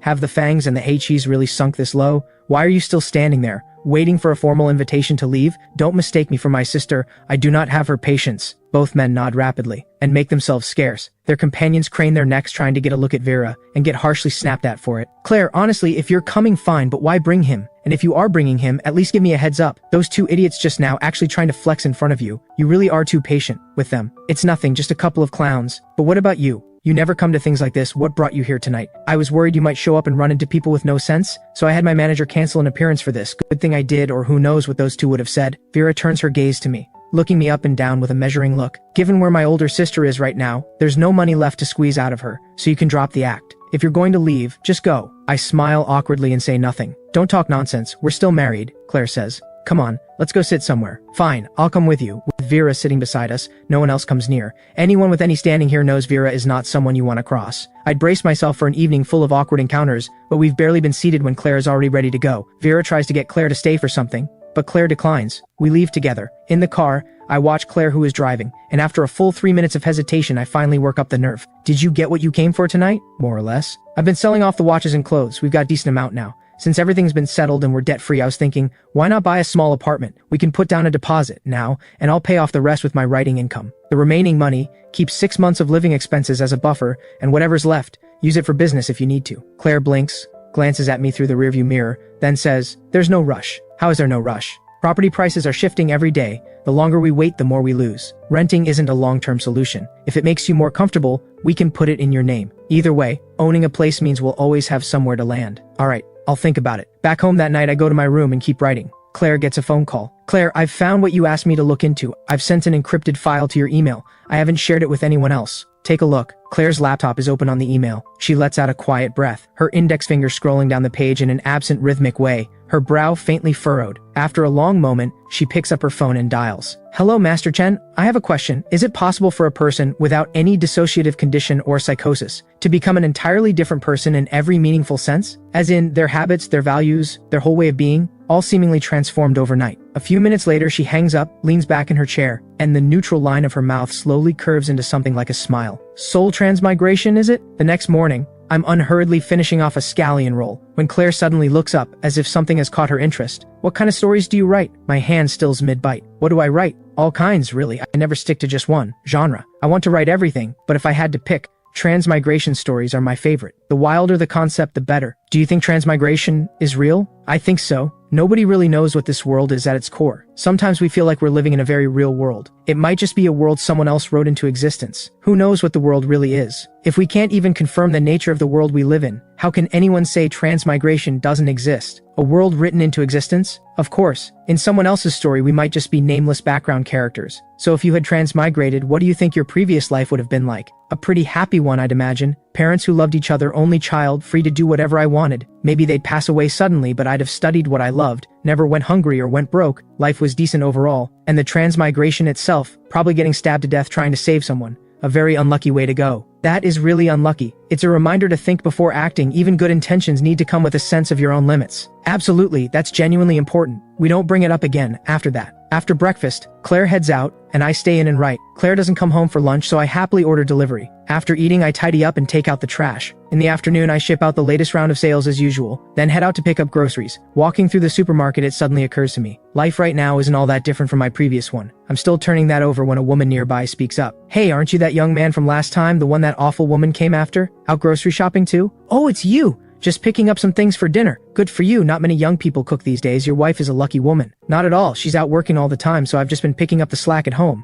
If anyone's lucky, it's me. A person who knows how to be grateful will always live well. At your age, thinking this way is rare and precious. If your wife shares that same spirit, your life together can only get better. I smile and pick out a good head of cauliflower, then turn toward the tomatoes, and find Claire already standing beside me. What are you doing here? I finished early, so I came to pick a few things up. I happen to see you. Do you need any hand? I'm fine, only 4 things in my hands and none of it's heavy. Go do your own shopping. Later, I spot some good tomatoes and think about making sweet and sour ribs. After all, Claire does seem to enjoy sour flavors. We end up buying a whole range of ingredients and a fair bit of snacks, and swing by for some printer paper too. Then we head to the checkout together. Oh, young man, we meet again. And this must be your wife. She is so pretty. She is. This is my wife. I have never in my life seen a girl this beautiful. She's prettier than any actress. No wonder you wouldn't leave her. That woman who came after you before, there is no comparison at all, not even close in looks, and her demeanor is completely lacking. I don't know how she had the nerve to approach you. I suck in a breath, my heart climbing into my throat. Claire looks over at me with a meaningful expression. I laugh awkwardly. You're absolutely right, that woman was no good. Even if I lost my mind completely, I wouldn't have anything to do with someone like that again. She had nothing but bad intentions coming to find me. Fortunately, I'm not as easy to fool as I used to be. The cashier runs the card and returns it with both hands. Your card, sir. I pay and quickly bid farewell to the woman. Goodbye. Then I hustle out of the supermarket alongside Claire. Outside, I start explaining. I think you probably already know that before we got married, I had a girlfriend. Her name was Rosie Lowe. Back in college, I didn't know better, didn't understand how people could be, so I fell for someone like her. But after we got married, I cut off all contact with her completely. That day, she showed up right as I was leaving the supermarket.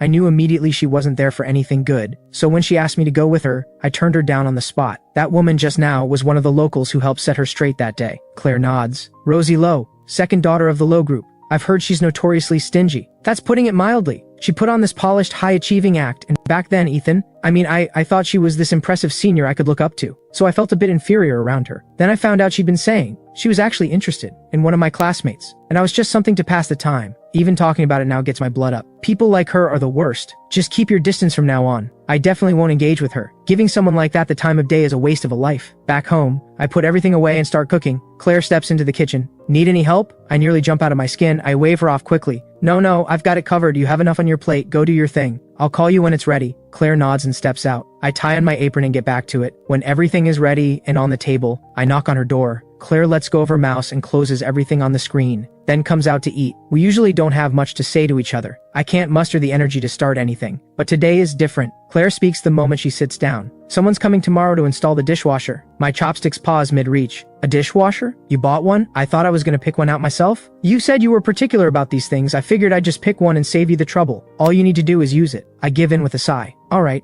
I'll try to stay in tomorrow. The topic drops and we go back to eating when my phone rings. That'll be Jasper Lane. You can agree to meet him. I blink, momentarily thrown. Why is Claire telling me to meet Jasper? The voice on the other end keeps going. Ethan, don't let what happened turn you against everyone. Not everyone is out to kick you while you're down or enjoy watching you struggle. Even if I can't do much, I can at least talk with you, give you somewhere to put it all. You've been carrying all of this for so long. Are you really going to keep bottling it up? In the original Ethan's life, Jasper always played the role of the understanding older brother figure. The original Ethan would tell him everything, which is exactly why whenever Jasper asked something of him, the original Ethan would go along with it. And that's why, faced with my cool indifference, Jasper assumes I'm just being sulky. Fine. Since you put it that way, I'll come. I want to see what you actually have to say. I've caught Claire's signal, so I agree to meet him, even if it's reluctantly. The voice on the other end sounds genuinely pleased. We exchange a few more words and hang up. Why did you want me to meet him? Claire sets down her chopsticks. Jasper never does anything without a reason. Before, when he contacted you, it was to extract information about my movements. Now that you've supposedly lost your usefulness to him, he's still reaching out. That means he's found another angle, something about you he thinks he can use. If you don't go, he'll just find another way to get what he wants. I get it immediately. The unspoken logic is if I can't avoid it, I might as well be the one who controls when and how it happens. Sure enough, she follows it up with, at any given moment, having some control over the situation is always better than having none. And knowing someone is working against you, and staying guarded, is better than being played without ever seeing it coming. I see. It's not that the logic is lost on me, it's just that my old life never required me to think this way. I haven't fully settled into this role yet, let alone this world. But Claire, who rarely says more than necessary, is suddenly saying all of this. Is she teaching me? Across the table, Claire has already picked her chopsticks back up and is eating with her usual unhurried grace. From where I'm sitting, she looks as elegant and composed as always, like the fact that people are scheming against her doesn't trouble her in the slightest. Right, scheming against her. Because honestly, as far as I can tell, there's nothing about me, as the original Ethan, that's worth targeting. The only one here worth going after is Claire herself. Claire's only instruction about the meeting with Jasper is to keep it casual, avoid sensitive topics, and report back afterward. I nod and make a mental note. Jasper has chosen a well-known cafe in the city center. When I get his message, I look it up briefly online. The cheapest thing on the menu is over 200 yuan. When have I ever spent money like that? On the day of the meeting, I take the time to put myself together properly. I know I'll probably get mocked no matter what, but at least no one can say I showed up looking unkempt. What I don't expect is for Jasper's very first words to still be mocking. Ethan, I know you feel bad right now. You've always had too much pride, but you're in a tough spot now. There's no need to put on a front for me. I'm not going to think less of you. If I didn't know better, I might actually believe he meant it. The fact that he can say this and hold such a convincing look of concern and goodwill, that takes real skill. You're too kind, Jasper. No matter how hard things get, a man can't stop caring about his appearance. I'm good looking. Letting that go to waste would be a crime. Youth doesn't last forever, so every day counts. Besides, with my natural advantages, not making the most of them would just be disrespecting what gods gave me. He handed me the blade first. I'm not the type to take things lying down, I drive it straight back. Alright, our Ethan is always the best looking one. Come on, let's go sit down. I know you've been having a hard time. Let's talk it out over some tea. I may not be able to do much, but I can at least hear you out. Get it all out, you'll feel better for it. He keeps the smile firmly in place. Later, we're led by a server to a private room with the best view. I take it in and think, this is what money looks like. No comparison to the little tea houses I usually end up in. That courtyard alone, no ordinary designer could have pulled that off. Jasper notices me staring at the courtyard and assumes I'm pining for the life I used to have. He smirks inwardly, but his voice remains gentle. Ethan, what would you like to drink? I snap back to attention, eyes lighting up, and immediately rattle off a list of names. Every signature item from this place that I'd looked up online. Ethan, are you sure you can get through all of that? I know exactly what he's thinking. He must be thinking, why have I suddenly thrown all pride out the window and started ordering like a man who hasn't eaten in weeks? But I have no intention of explaining myself. Whatever I can't finish, I'll take home, not a problem. Take it home? You'd actually pack up leftovers from a place like this? You're really that short on food? Of course, not packing up leftovers is wasteful. I'm not who I used to be, so naturally I make the most of things. Frugality is a time-honored virtue after all. What's the matter, Jasper? Do you have some objection to that particular virtue? Jasper opens his mouth and finds he has absolutely nothing to say to that. He blinks for a moment, then manages, "You're right. I think so too. I really was far too extravagant before. Buying luxury goods I'd never even use. A waste of money, and a waste of time and energy on top of it. If I'd put that time into something meaningful instead, imagine. There are so many people in this world who need help. How did I never see that before? That money could have supported children in underprivileged communities. Anything would have been better than buying luxury items to sit in a drawer. By the way, Jasper, someone as kind and admirable as you must donate to those causes quite regularly, right? Jasper is genuinely gifted at spinning narratives and managing his image, but charity? That's a fantasy. He's not that generous. He barely has enough money for his own lifestyle. The idea of voluntarily giving any away is laughable. However, he smiles with complete sincerity. Of course, when I have time, I make a point of helping those who need it. My parents raised me to always share what I have and look out for others. Jasper assumes I'm about to take the conversation in that direction, but I pivot. So if you're that generous to complete strangers, then surely, given how long we've known each other, how close we are,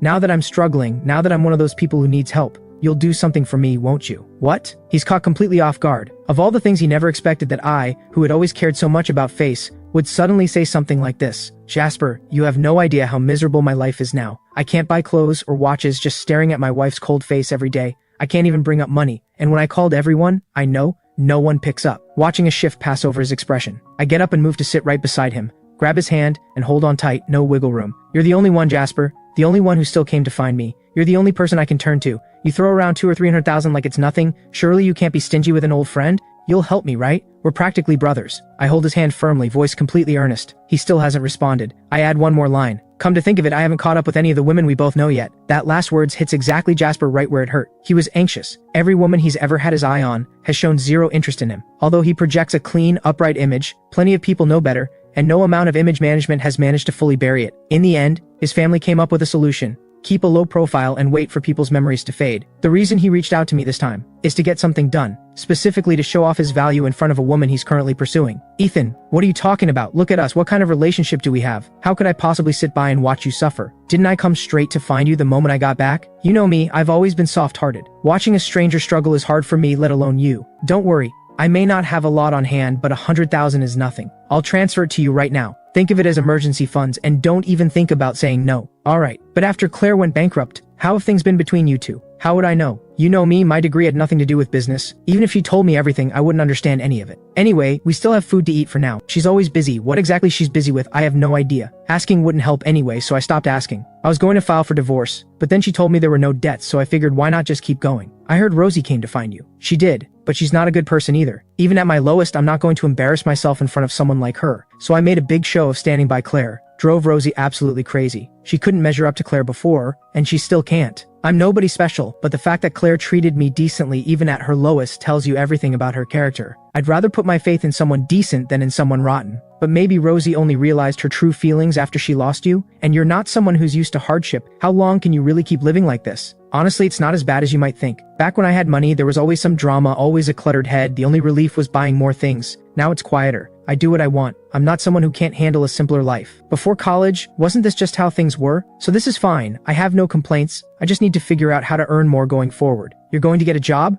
How would that work? What would you even do? Imagine running into people you know while working a cash register or stocking shelves. Moreover, good jobs are hard to come by. You'd be left with unskilled work. Could you really handle that? What's so hard about it? I may not have worked before, but I graduated from a reputable university. I can learn. I have the basic qualities, English, professional skills. I've got them. Jasper suddenly remembers that I did actually earn my place at a famous university, and them met Claire and Rosie after. In comparison, his own academic record was nothing to speak of, and he had to be sent abroad by his family just to come back with a presentable credential. The thought puts him in a foul mood, but he still refuses to concede. A degree matters, sure, but so does experience. Starting from scratch now, you'd be behind every fresh graduate out there. It won't be easy. I'll give it a try. Since I could get into a top university, adjusting to entry-level work can't be harder than the National College Entrance Exam. Oh, look at me, why am I even bringing this up in front of you? It's fine, Jasper, you wouldn't know about any of this, which is completely understandable. You've never had to work after all. I genuinely envy you. At home, you rely on your family. In the future, you'll rely on your wife, and you never have to do a single thing for yourself. Just coast through life. That sounds like absolute bliss. In other words, he is a useless deadweight who can't survive without someone propping you up. Jasper works very hard to keep his face neutral. Inside, he is seething. No wonder this guy's life is a mess. He has absolutely no tact. I, on the other hand, feel fantastic. We go back and forth like that, both fully aware of the game, but maintaining polite surfaces while landing jabs wherever we can. The difference is that everywhere Jasper pokes, it doesn't hurt me at all. But everywhere I poke him, it's a sore spot. By the time we part, I'm in excellent spirits. However, Jasper looks like he's one comment away from an internal injury. I remind him about the transfer before I leave. Knowing he'll need to use me again to do whatever it is he's planning, Jasper nods to show he understands. And then, with visible reluctance, transfers 100,000 yuan to my account. I walk away with the money and a very good mood. When I get home,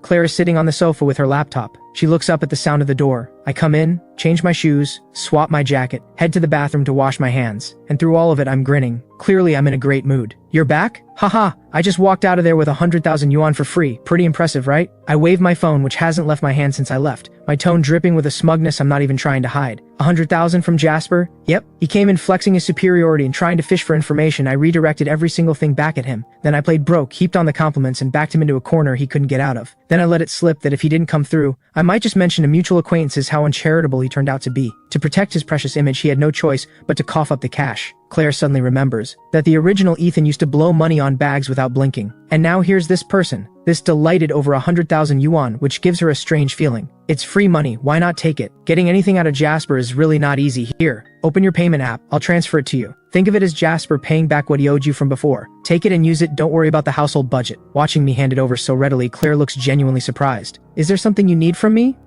No, there's nothing missing at home and nothing's broken. That's not what she meant, but looking at my expression, it's clear I haven't followed. And then she actually takes out her phone, opens the app, and holds it out to me. I naturally transfer the money, still barely warm from arriving in my account, to hers. As if giving it to her is the most obvious thing in the world. You're giving me money you just earned for free, doesn't that sting a little? It was always your money. The meals with Jasper back then, all paid for with your money. Now that we're tight, of course it goes back to you. I like money, sure, but I like earning my own even more. My writing income has already started coming in. With me around, you won't go hungry. Fine dining may be off the table, but plain porridge and simple sides, there'll always be enough. Well then, thank you. No need to thank me. You treated me well before, after all. Oh, by the way, I also brought back some things from the cafe, all untouched. Do you want some? Claire grew up in comfort, but she's never been someone who believes in waste. except when business calls for it. In the past, it was always just regular meals at home. The difference was that whoever cooked was very good at it. And she also had takeout containers during her school years. Yes. I honestly didn't expect her to say yes. I assumed she'd turn it down. I stumble a bit. Actually, I just remembered everything I packed is sweets. Is that alright? What's wrong with it? I go to get the bag from by the door. Opening it, it's indeed full of pastries and small cakes. Claire picks one up without ceremony and eats it.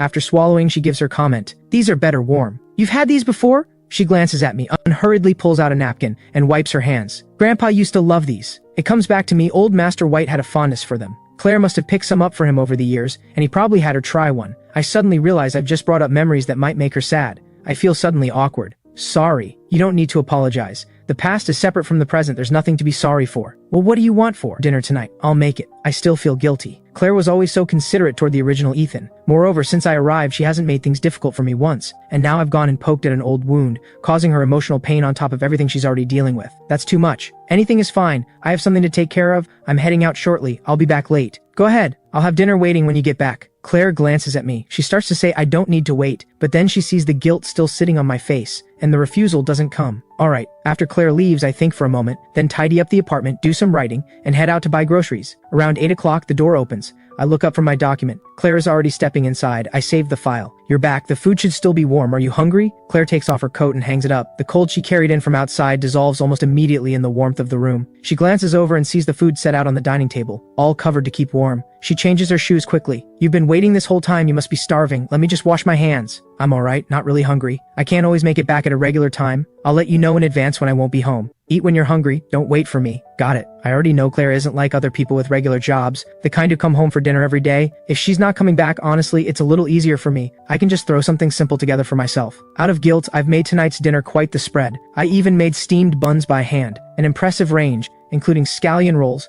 sweet-filled buns, cornbread buns, sweet potato rolls, all small and neat, each one probably gone in 2 or 3 bites. They look adorable on the plate. Claire picks up a scallion roll and finishes it in a few bites. She nods after swallowing. The buns are really good, right? I spent 3 or 4 days just figuring out the right ratios and timing. It took serious trial and error before I got them to where they are now. Scallion rolls and sweet-filled buns are my favorites. My friends always loved them too, whenever I had time to spare. I stopped mid-sentence. Oh no. I got a little too excited and almost let something slip. The skill really shows. Are those friends from university?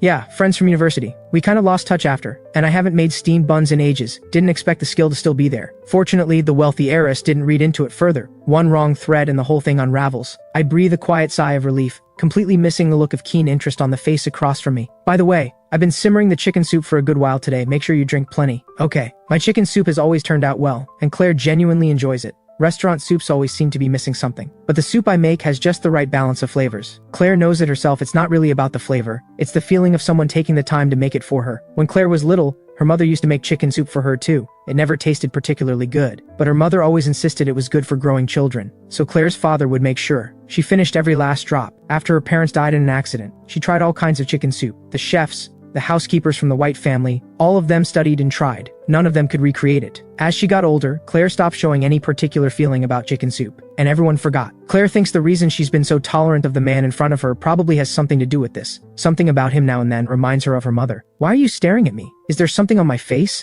I only then realize Claire has been staring at me this whole time. Does she not realize how much pressure that puts on a person? Or has she noticed something? Off again. You're getting dark circles. What? I get up and peer into the mirror for a long moment. There does seem to be a faint shadow forming under my eyes. So the beginning of dark circles? The thought sends a shiver down my spine. Claire had only mentioned it in passing. She clearly didn't expect me to have such a reaction. After a while, with no sign of me, she calls out, "What's wrong? Are you done eating?" The words are barely out when I sheepishly reappear, probably from staying up late to write, getting a bit worse. A few dark circles don't change anything. You're still very good looking. Hearing Claire say that so unexpectedly sends a flush creeping across my cheeks. After dinner, I get up to clear the table, and Claire stops me. "Let me do it tonight." No, I've got it. I take the dishes right out of her hands and head to the kitchen at brisk pace. Claire laughs quietly, shakes her head, and lets me go. Passing through the living room, she notices my laptop still open on the coffee table, document up, and on a whim she goes over to take a look. I come out having finished everything in the kitchen, and walk into a scene that stops me cold. Claire is sitting on the sofa with perfect posture, chin resting in one hand,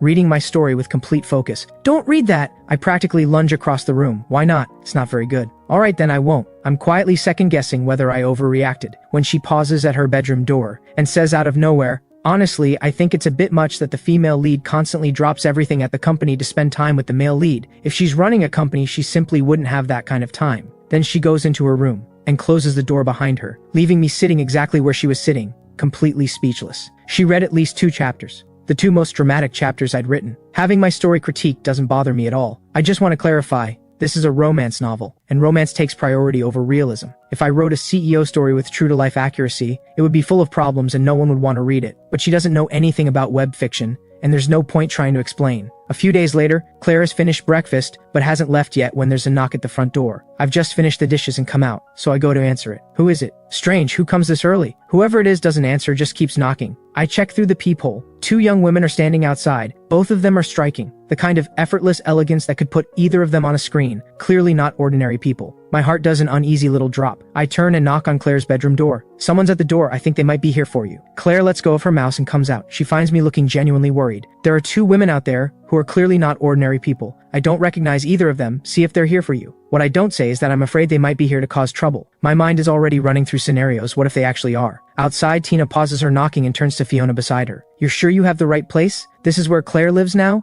Why isn't anyone answering? What if she's out? I thought she and Ethan hadn't divorced yet. Is he not here either? Don't ask me, I told you we didn't need to come and you wouldn't listen. Claire has been always busy recently. You're perfectly fine, she's not going to drop everything just because you showed up. I still need to see her. It's been a whole year. And she's had the worst luck lately, I can't settle down until I see her with my own eyes. She pouts and stubbornly resumes knocking. No, this time she's actually banging on it. The door swings open. What are you 2 doing here? Come in. Claire, I've missed you so much, your little sister's back. Tina cries out with delight, launches herself at Claire, throws her arms around her. Then let's go. Good to have you back. As expected, Claire, you are the one Tina actually cares about, the rest of us are just extras. Get inside. I stand behind them, completely stunned. Could these 2 actually be some of Claire's closest friends? Tina bounces inside cheerfully and runs straight into my blank, bewildered face. She blinks. Her finger goes up. Why is there a man here? Wait, are you Ethan? What are you doing here? Why wouldn't I be? Claire, fine, you haven't divorced, but you're actually living together. We're not living together. Would you prefer us sleep on the street? You talk so much. Ethan and Claire are not divorced. Of course they're living together. What's strange about that?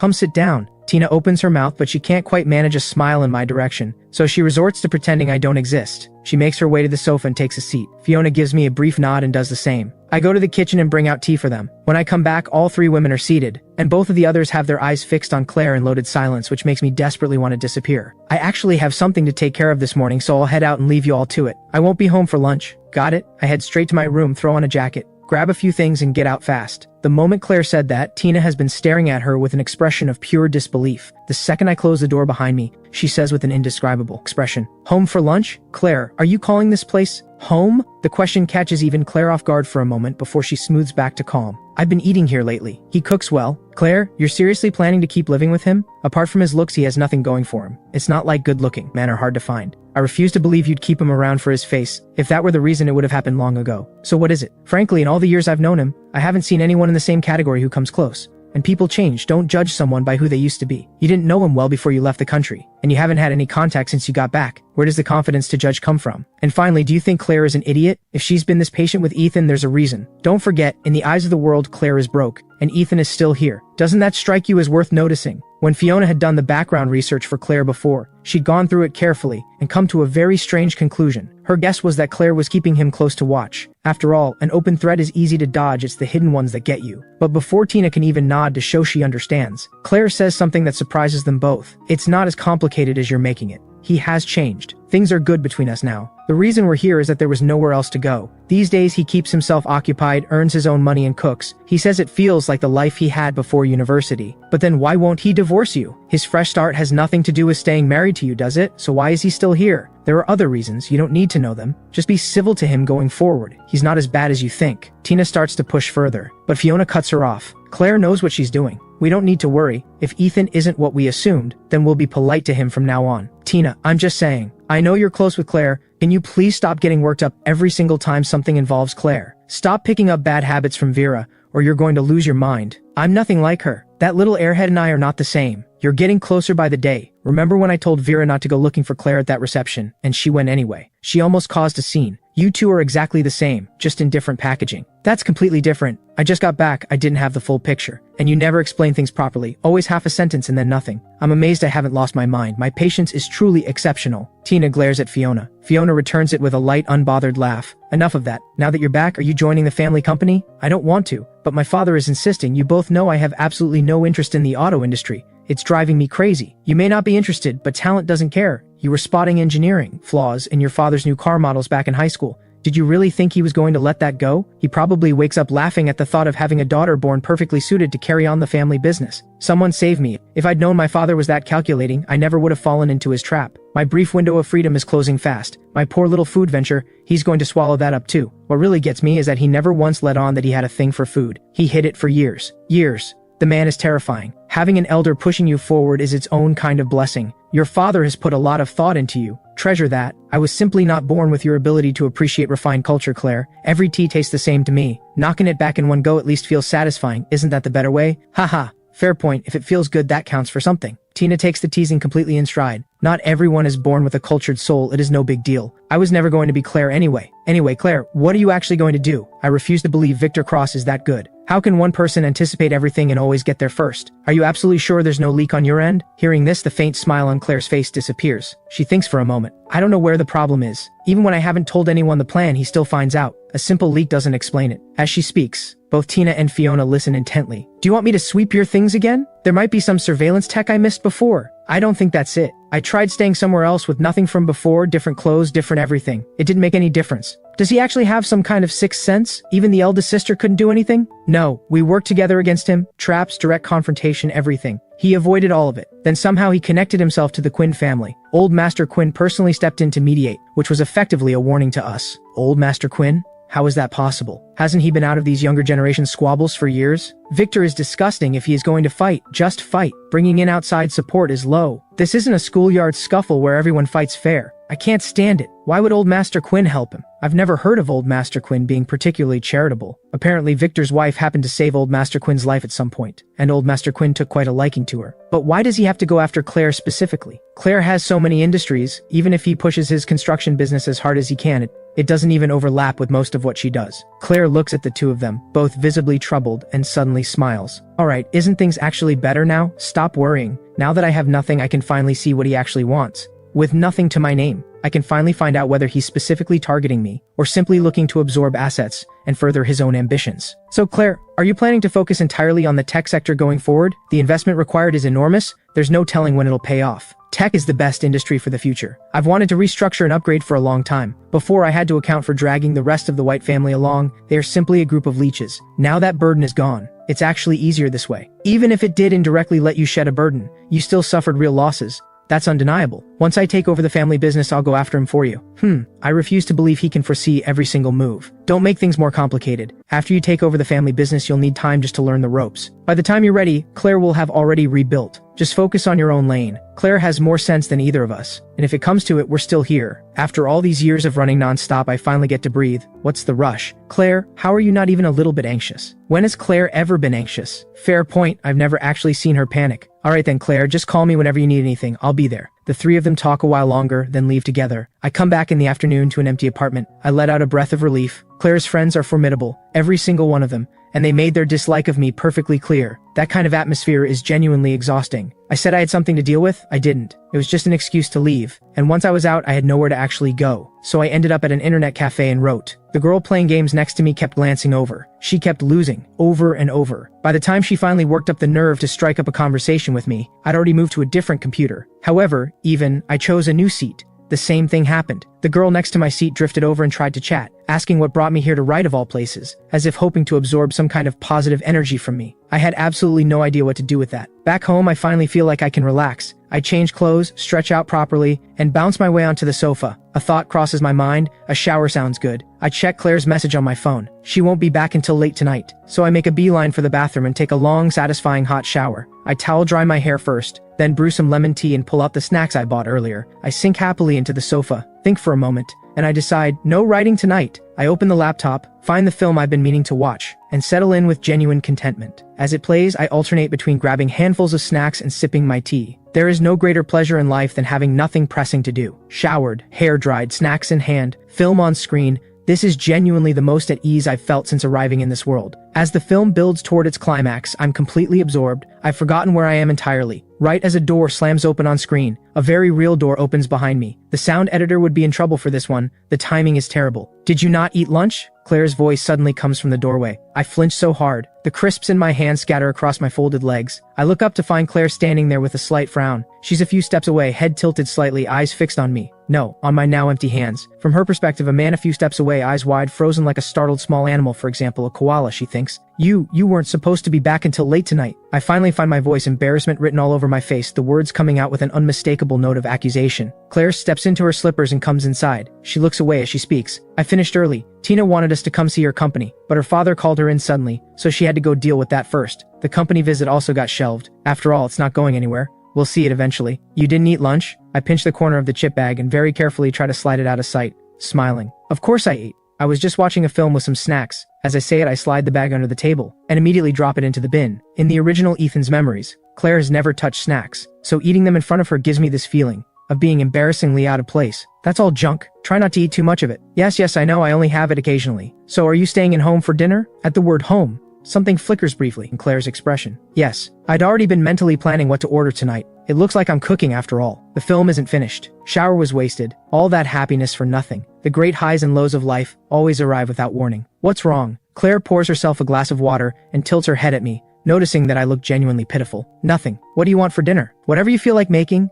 I'll make meatball soup. There's quite a bit of soy pulp left from this morning's soy milk. I was gonna fry up some balls tonight and have the soup tomorrow morning. But since you're back, I'll just make it now. Alright, I'll go take care of some things. Go ahead, I'll call you when it's ready. Once Claire goes back to her room, I glance at the laptop screen. I catch a faint reflection of myself in the dark screen. And that's when it hits me that, in all the chaos of hiding the snacks, I forgot that my hair is a complete mess. That explains the look she gave me. I scramble off the sofa, bolt to the bathroom, and drag a comb through my hair with urgent, vigorous strokes. My inner voice is screaming, why did I let myself go like that? Have I never heard of Murphy's Law? And now Claire has seen me like that. I want to crawl into the wall. Thinking Claire standing there looks absolutely flawless as always, I almost want to slam my head against the mirror. I don't usually care that much about my appearance, but something about Claire makes me feel like if I'm not properly groomed, I'll instantly be reduced to nothing standing next to her. I strongly suspect this is part of why so many people resent her. The people she moves among are all wealthy and powerful, and most of them are second-generation heirs who grew up surrounded by privilege. They're used to feeling superior to most people they encounter. However, there's this one person who walks into any room and instantly reduces everyone else to background noise. Who wouldn't find that unsettling? Back then, the reason the original Ethan never even considered going after Claire was exactly that he simply didn't have the nerve. Well, now I'm about to go cook dinner for that walking work of art, and I should do it properly. Then I'll have to sit across from her and eat, maintaining my composure in the face of that effortless magnetism. Frying meatballs always fills everything with the smell of hot oil. I stand at the stove with full concentration, hands moving efficiently, squeezing ball after ball into the oil, the whole apartment filling with a rich, deep fragrance. An hour later, Claire comes out of her room. The moment she opens the door, the smell of fried food hits her, along with a faint sound from the kitchen. She follows it and finds me at the stove with a look of total focus. My hands move with practiced ease, a nameless little tune humming from my lips, the picture of someone entirely content. Golden meatballs come out one by one little cutie out of the pan, and a whole crowd of little cuties queuing up to go in. Yes, you're all adorable little meatballs, and I'm sure you'll taste wonderful. I'll take good care of you and turn you into a delicious soup. Your efforts won't be wasted. Someone who can make cooking this entertaining. He's the only one she's ever seen. Curiosity gets the better of her. She folds her arms and leans against the doorframe, watching to see what comes next. I don't disappoint. With only a few meatballs left, I lift them out and turn to chop the vegetables, still talking to myself. You're little cuties too. Looking so fresh and lovely, you must have worked very hard to get here. I'll treat you well, you have my word, you'll float beautifully on top of the soup. Your existence will not have been in vain. I'm happily lost in my own little monologue, mind half drifting through story ideas, when I turn and nearly walk into a real live person standing in the doorway. I stumble back 2 steps, foot slipping, the whole of me tipping backward. Claire startles too. She reaches out instinctively to catch me. Before she gets there, I catch the edge of the sink behind me and steady myself. Her hand lands at my waist. An inexplicable warmth, like a brief, startling burn, sends an involuntary shiver through me before I can stop it. Why did you just appear like that? I nearly fell. Did you need something? Nothing. I just came out for water and heard sounds from the kitchen, so I came to check. I was just humming, or cooking on my own gets a bit dull. The meatballs are done. They are. Do you want to try one? Claire hesitates. Right, how did I forget? She doesn't eat fried food. These smell wonderful, but fried food isn't healthy for you. If you're not hungry yet, just wait a little longer. Not healthy? Even if Claire doesn't usually pay attention to this kind of thing, she knows fried food is just a bit oily, not exactly harmful. She steps closer. How do you eat them? It takes me a second to process, and then I realize she actually wants to try one. I automatically hold out the chopsticks. Claire takes them and glances down, and notices they've already been used. She pauses. What's wrong? Nothing. She hands them back. While I'm still looking at her blankly, she reaches out and picks up a meatball with her fingers and pops it into her mouth. My jaw drops. The wealthy heiress just picked up food with her bare hands. The meatball is fresh and steaming. She bites into it, and a full warm wave of soy fragrance and fried richness spreads through her mouth. The heat catches her off guard and she draws in a sharp breath, but it's delicious. We are standing close to begin with. Claire is right in front of me. After finishing the meatball, she steps back slightly. Out of the corner of her eye, she catches me staring blankly at her. She tilts her head. What? Her face turning toward me so suddenly startles me again. Fortunately, this time my feet don't slip when I step back, but my back slams straight into the wall behind me. Nothing. Were they good? Very delicious. If you have nothing else, you should head back out. It's oily in here. The meatballs are all done, and the soup won't take long. Go ahead, I'll call you when it's ready. By the time the meatball soup is finally done, every trace of my earlier good mood has evaporated. Claire can clearly tell I'm a little deflated. I ladle her a bowl loaded with everything, and pour myself one that's mostly broth. Didn't you fry a whole batch of meatballs? Why is your bowl almost empty? Is yours not enough? I look at her bowl, it's full. That should be plenty for her usual appetite. Is she unusually hungry today? She extends one slender finger toward my bowl. Yours? Oh, I was around the fumes too long. I've lost my appetite for it. What I will absolutely not admit is that I weighed myself before calling her for dinner, and I'm up 2 pounds from a few days ago. Claire doesn't press it, but as she eats, she notices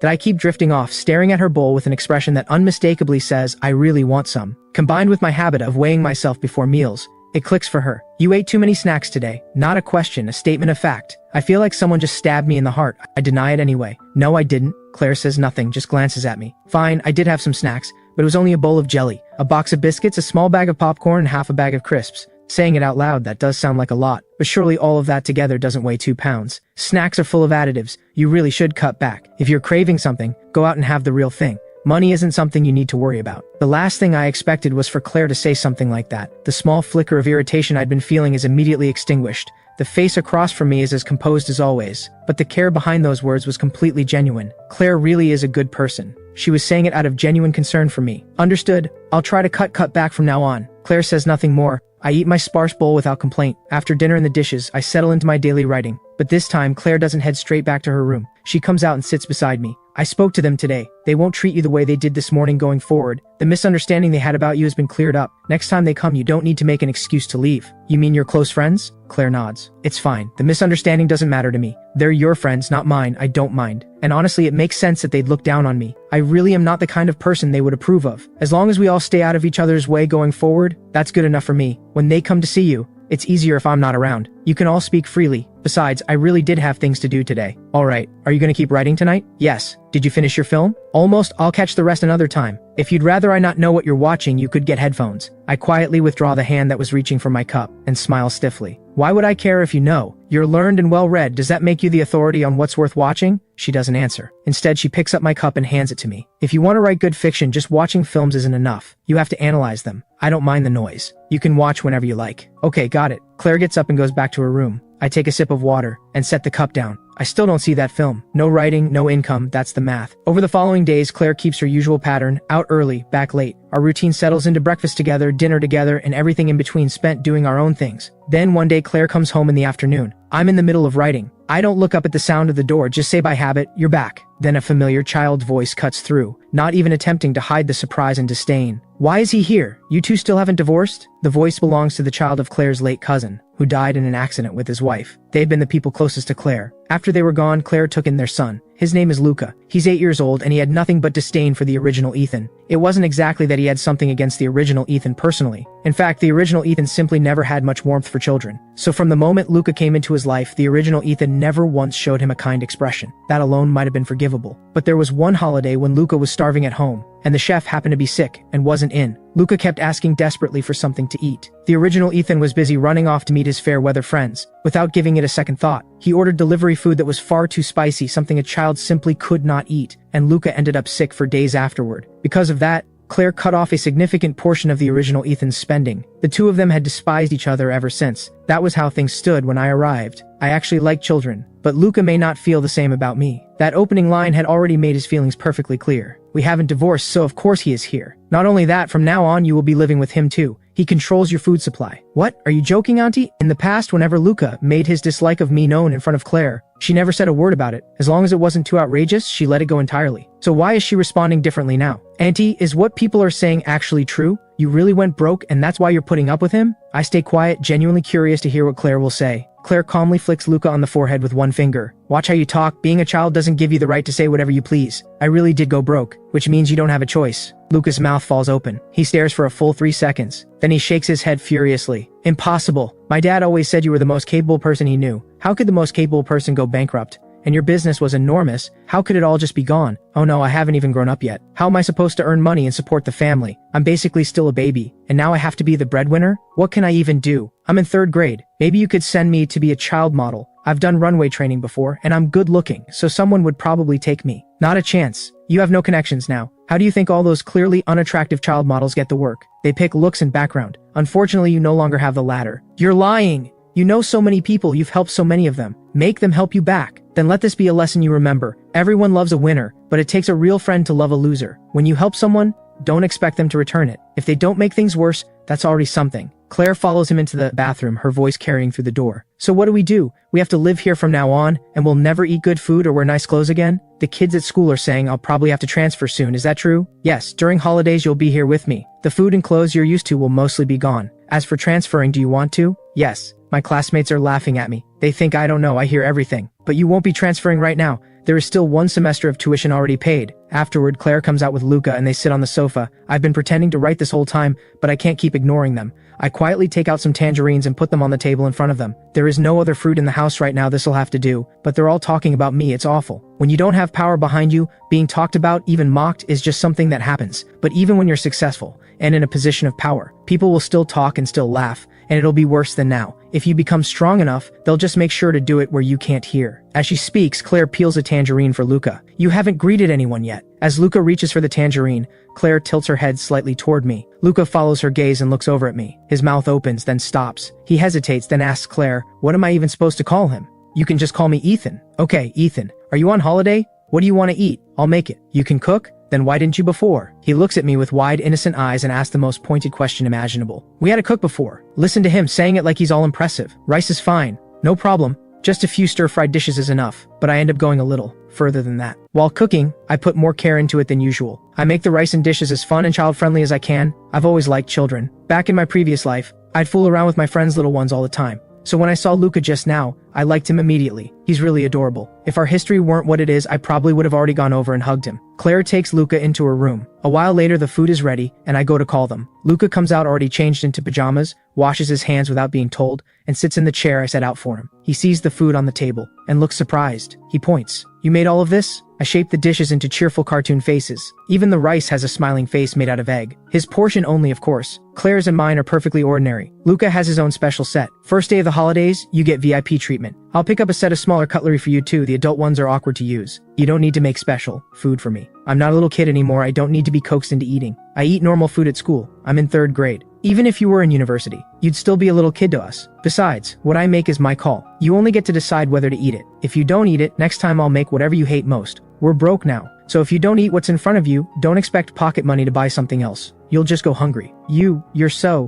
What do you say when someone does something kind for you? Luca presses his lips together, then says politely, thank you, Ethan. I can't help ruffling his hair. Don't mention it. Luca clearly enjoyed it. He just insists on pretending he didn't. Such a little tsundere, but even that little act of his is adorable. You don't need to make him a separate dish going forward. Children from the White family aren't that delicate about food. Luca nods vigorously, declaring himself exactly that kind of child, and covers his head protectively at the same time. Whether he's delicate is his business, whether I choose to spoil him is mine. Luca, are you really so fragile that a cartoon face on your rice is going to ruin your character? Of course not. A bit of nice food isn't going to make me soft. Then I'll have to ask Luca to bear with my little indulgences. After all, I have no resistance to cute kids. And now that there is actually a child in the house, I finally have a reason to try making kids meals. So thank you for your assistance, Luca. You're welcome. Claire takes in the whole exchange without a word. She doesn't bring up the kids' meal again. The 3 of us start eating. Luca eats much faster than the original Ethan's memories suggest. Clearly he likes what's in front of him. After dinner I go to do the dishes as usual. Luca is even more astounded. You actually do chores too? We really must be broke. What can I do? Great highs and lows always arrive without warning. So work hard in school. Otherwise you'll end up in the same situation. I'm top of my year. My school is one of the best in the country. I entered a competition this semester and my teacher says I can place first. and first place comes with prize money, 50,000 yuan I think. So we'll have money for food then. This is what it means to grow up wealthy, a prestigious school, and even elementary school competition prizes that high. I could enter more competitions. Before my auntie wouldn't let me in case it affected my studies, but now I should be able to. If I enter 4 competitions, that could be 200,000 yuan, then we would have money for food. Oh no, I don't have that kind of time. If I want to keep my grades up, I can probably only do 3 competitions. That's only 150,000. It's barely enough for food. 150,000 barely covers food? Do you know how many people don't earn 10,000 a month? 150,000 is a lot. 150,000 barely buys 2 of your watches. Is that really a lot? You used to eat shark fin. Do you know what a serving costs? What does someone else's income have to do with us? Are we supposed to live like them? Not having money is so terrifying. It turns someone who used to spend freely into a person who thinks 150,000 is plenty. How long has my auntie even been broke? You adapt to the situation you are in. When you're wealthy, you spend freely. When you're not, you live carefully. Even if you did win 150,000, you can't spend it all on food. Our standard of living has dropped. Of course the food follows. But even if it's home cooking every single day, you won't be malnourished. I promise. Just then, Claire walks over with a glass of water and glances at Luca. Time for homework. Okay, I'm going. He turns so his back is to Claire and mouths "shat me," then heads into Claire's room. Where does he sleep at night? With you? Yes, I'll look into finding a bigger place to rent. She'd originally planned to have Luca join some program during the holidays, but he refused to go, so she brought him back. I choose my words carefully. About buying a house, have you given it any more thought? I've sold more watches recently, and some more clothes too. The down payment is definitely doable. We'll see. Well, since Luca will be here during holidays, we should look at 3-bedroom options. I have writing income now. I can handle the mortgage payments. Money isn't an issue. I'm worried Claire will stress about the cost and insist on something smaller than we need. After that, we have nothing more to say to each other, and we go back to our own things. Having a child in the apartment makes everything feel suddenly more alive, especially since Luca is not a shy child. Claire is out during the day, so it's just Luca and me. At first, we each keep to ourselves, but eventually boredom wins out. So Luca starts talking to me whenever he comes out to stretch his legs. He's a child after all. Sensible as he is, he can only sit still for so long. Once he realizes I am genuinely different from who I used to be, and that I actually treat him well, he stops being quite so distant. Why don't you divorce my auntie? She is really broke. I know it's weird, but it's true. Even if you stay, she's not going to give you money to spend like she used to. You just said yourself that she gave me a lot before, so shouldn't I be there for her now that things are hard? If I walked out now, wouldn't that make me a terrible person? Do you actually want me to leave her alone to take care of you? In that case, you'd be stuck on your own with no one to cook for you. That's not the point. I won't starve. I don't know what's going on with you. But you're not as bad as I thought. I used to really dislike you. Felt like all you knew how to do was spend money. My auntie married a walking credit card, but back then she had plenty of money, so it didn't really matter. It's a shame though, she could have done better, but at least now it seems you're not so bad after all. My parents told me before they died, don't judge people only by what I see on the surface. Look at character and heart. Your talent may not be great, but you don't run from things when they get hard, so your character is passable. I can't help messing up his hair again. You think about a lot for such a little person. None of this is your concern. All you need to do is study, play, and enjoy yourself every day. I don't need to worry about studying. I told you I'm always first. Don't compare me to whatever kids you used to know. I'm a member of the elite IQ club. I pull back the tangerine I was about to give him and pop a segment into my own mouth, chewing slowly while looking at him. Has anyone told you that I also graduated from a top university? You? A top university?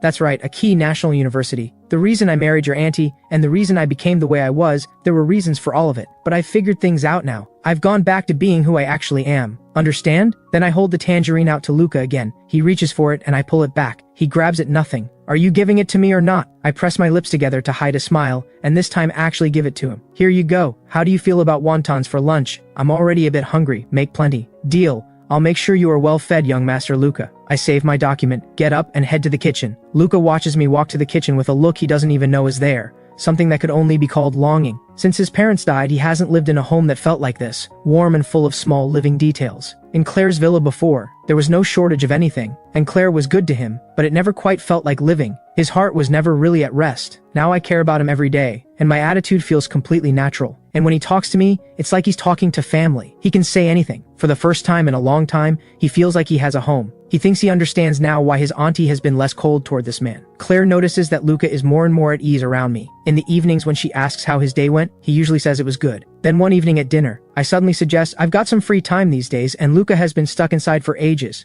How about I take him to an amusement park tomorrow? Claire's chopsticks pause. She clearly sees Luca go rigid with barely contained excitement at my words. And she realizes Luca has been back for 5 days and hasn't gone outside once. Alright, I'll rearrange tomorrow's schedule. I open my mouth and close it again. There's nothing I can say. I'd actually been planning to take Luca by myself, but now that Claire has said she is coming, I can hardly object. Luca, on the other hand, lights up instantly. His eyes shine with undisguised delight. He turns to me with the biggest smile he has ever given me. Thank you, Ethan. Thank you too, Auntie. If you're busy, Auntie, Ethan and I can go without you. I completely forgot that amusement parks are packed on weekends. I never went to one in my previous life. It was only seeing Luca being so well behaved while stuck inside, and then writing a scene set at an amusement park, that the idea even crossed my mind. Luca's parents died when he was 6. Claire wouldn't think to take him somewhere like that. I just can't stop feeling for the little guy. The next morning, Luca wakes up very early. He opens his eyes, turns to check outside. The sky outside is not fully light yet. Then he glances at the little alarm clock, that is his alone. Not yet 6. Claire usually gets up at 6 and wakes him then. He lies still, not daring to move too much in case he disturbs her. Luca thinks that sharing a room here is better than having an entire large bedroom all to himself in the villa. This is the first time he and Claire have been this close. He does feel close to her, but not to the point of no distance at all. Since coming here and living this way, he sometimes gets the feeling he's still living with his parents. He knows it's an illusion, he likes it anyway. You're awake? Luca startles, and turns to find Claire already sitting up looking at him. Her face has its usual lack of expression, but she's just woken up.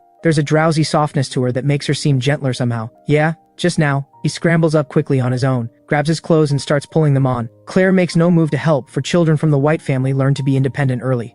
They step out of the bedroom, instinctively softening their footsteps, then head to the bathroom to wash up. The mirror above the sink reflects their faces side by side. The two of them share a certain resemblance, both equally good-looking, brushing their teeth with quick, vigorous strokes. Auntie, should we go wake Ethan? No need, he'll get up on his own. I usually wake at 6 as well, then start making breakfast. They would usually go back to the room to do their own things in the meantime. Auntie, Ethan works so hard cooking for us every day. Why don't we go out to eat today instead? Claire looks at Luca. You mean he works hard cooking for us every day, don't you? Well, I just think we're not so broke that we can't afford to eat out sometimes. Ethan doesn't have to cook every single day. This is his life. And while Luca is still turning that answer over in his head, Claire grabs him by the back of his collar and hauls him back to the room to read. They have barely stepped inside when I open my door and come out. I pull back every curtain. Outside, the sky is unmistakably clear and bright. A smile spreads across my face as I stretch out with a long, satisfied groan. For breakfast, I usually have the ingredients prepared the night before. There isn't much left to do. Half an hour later, I go to call them as usual. We eat breakfast together, then get ready to head out. But why are we carrying backpacks? Luca looks down at the small one hanging off his own back,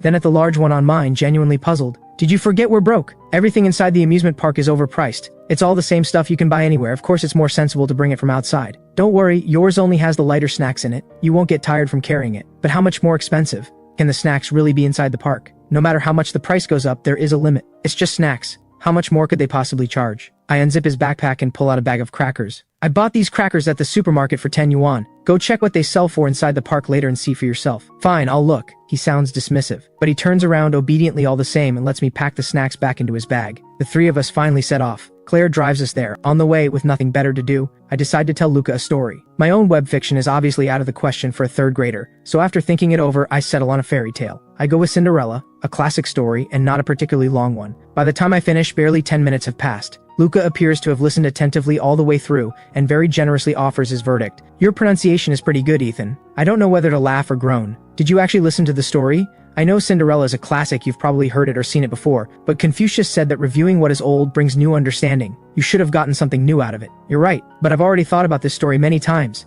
There's nothing new left to think about. The girls in my class all get emotional over the romance between Cinderella and the prince, but thanks to my auntie's guidance, I've come to understand that even as a poor girl, Cinderella was still the daughter of a count. Marrying a prince was actually a perfectly suitable match. So really, it's just a love story between two equally matched people who go through hardship and end up happy in the end. I let out a small amused laugh. Alright then, tell me, if you were Cinderella living in that household, what would you do? Would you go on enduring your stepmother's cruelty with gentle patience, or find a way to complain to your father or fight back yourself? Going to the father is definitely useless. If her father actually cared about her, Cinderella wouldn't have been suffering for so long in the first place. Fighting back herself won't work well either. If it's too obvious, showing disrespect to elders, her reputation would be ruined and no one would marry her. She can't run away either. A girl who runs away from home loses her reputation all the same and ends up unable to marry. So the only thing she can truly do is endure. You're young, but your thinking is clear. So in your view, Cinderella's fate was sealed from the very beginning? Of course not. Even though enduring seems like the only thing she can do,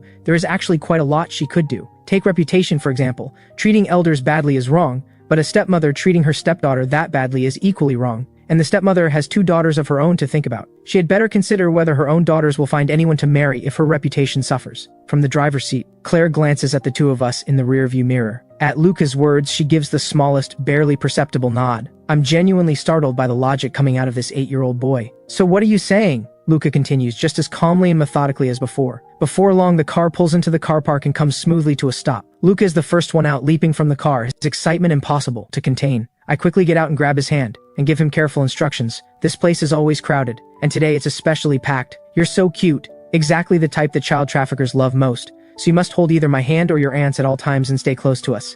If anything feels wrong, shout. Understood? Don't worry, Ethan, I'm not naive. I'll stay close to you and Auntie the whole time. I know I'm a child, I'm not as strong as an adult. If someone tried to carry me off, struggling wouldn't help. Our teacher told us all about it, so I won't go wandering off. Fair enough. The kid knows what he's doing. As adults, we can rest a little easier. Then the three of us make our way to the entrance together. Since I bought the tickets in advance, we just need to go and print them. Compared to the long line of people snaking away from the ticket counter, we have it considerably easier. Once we're through the gates, it is bustling and lively inside. Claire and I are the kind of people who attract attention just by standing in a crowd. And sure enough, when we walks in, we draw eyes from all directions. Some people look like they want to come over and talk, but the moment they notice Luca being held by each of our hands, they think better of it and stop. Look at that young couple over there with the kid, they're absolutely stunning. At first glance, I thought they were celebrities. What a shame they're both taken. Otherwise, I might have gone over to say something. I just want to know, do all the good-looking men go for beautiful women? So someone like me who isn't particularly pretty just can't find a handsome guy? It hurts. Are you seriously still on about that? All I want to say is that the little boy they have with them is absolutely adorable, and he looks so well-mannered too. I hope I can have a son like that someday. Honey, wake up.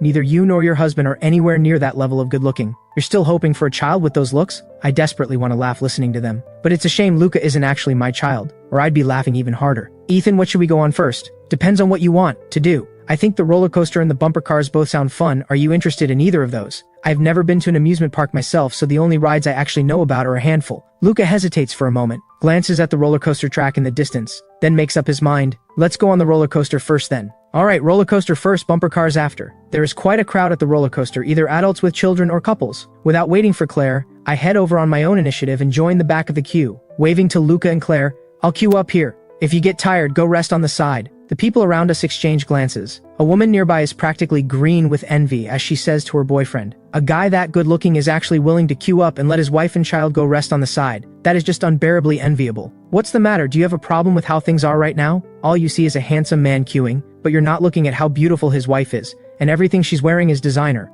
50,000 yuan at minimum, head to toe. If you had that kind of money, you could hire someone to queue for you too. That guy is either not very bright, or he's low on the totem pole at home. If I had his looks, I would never end up with a woman who doesn't love me like that. The man had carelessly let his true thoughts slip out, and earned himself a sharp kick to the leg from his girlfriend. What did you just say? Go ahead and say it again, I dare you. No, I was just talking nonsense, it was a joke. Someone with a character as good as yours could never do something so tasteless. Luca tugs at Claire's sleeve. He had caught every word and he refuses to believe his aunt didn't. Is it really okay to make Ethan queue by himself? Hasn't your teacher told you about gender equality? He queues for this one. After that, we each take turns, including you. Luca breathes a sigh of relief. So it isn't about squeezing Ethan for his labor. He used to dislike Ethan, but that has changed now. If it were the original Ethan, Luca wouldn't have cared less how Claire treated him. But this Ethan, if Claire were to be hard on him, Luca would actually feel bad about it. The Ethan of today is a genuinely good person. The women standing nearby, some married, some not, drift into a conversation about something entirely unrelated. Luca has no interest in listening to them ramble on, so he pulls Claire over to sit down nearby. Since Ethan isn't being made to queue all day, there's no need for him to feel uneasy about it. Everyone will take their turn soon enough. After waiting in line for a bit, our turn comes quickly enough. Luca naturally sits in the middle, with me on one side and Claire on the other. Even after we've settled into our seats, people keep craning their necks to look at us, which makes me quite uncomfortable. But I glance sideways and there is Claire, sitting on the roller coaster as if she were sitting in an office, every bit as composed and elegant as ever, completely unaffected as though none of this touches her at all. I look over at Luca, and he is paying absolutely no attention to anyone around him, blinking his big eyes happily as he checks and rechecks his own safety harness. He even remembers to remind me, Ethan, check that your straps are secured properly. Don't be careless. I check everything over, all good, don't worry. Then I look over at Claire again. She is sitting there with complete composure, as though none of this matters to her in the slightest. Suddenly I find myself very curious, on something as thrilling as a roller coaster. Would Claire actually react like a normal person? Or would she manage to stay completely unmoved even on this? I make up my mind to watch her carefully. So from the moment the roller coaster starts moving, I keep one eye on Claire at all times. At first the roller coaster moves slowly, climbing the track bit by bit. As the highest point comes into view, my heart climbs right along with it. The moment of truth is approaching. In the split second before it reaches the very top, Claire finally condescends to part her hands and grip the safety bar. But her expression does not change in the slightest. She continues looking straight ahead, exactly as before. The next second, the car plunges down from the peak, faster and faster. My tolerance turns out to be decent enough, not to the point of being unbearable. Luca is nothing but excited from start to finish, not a trace of fear. All around us, screams ring out, some thrilled, some terrified. Claire alone remains completely calm, even as the wind whips her hair into disarray. Her only reaction is a slight furrow of her brow, nothing more, as if she were not on a roller coaster at all. I feel the wind slamming into my face, and my body lurching about, almost beyond control, and I look at the woman beside me, who even as the roller coaster sways violently from side to side and does not change her expression one bit, I can't help muttering to myself inwardly, she really can stay exactly as calm as she is in everyday life. What's even the point of riding a roller coaster like that? The ride isn't long, all told just a few minutes. As the car gradually slows to a stop, and the screams around us fade away, Luca's face is still flushed with excitement. I look over at Claire. Even with her hair slightly disheveled, it does nothing to diminish her presence. That was amazing, wasn't it, Ethan? Last time I came I was actually a little scared, but this time I wasn't scared at all. I think I'm incredibly brave. The moment his feet touch solid ground, Luca grabs my arm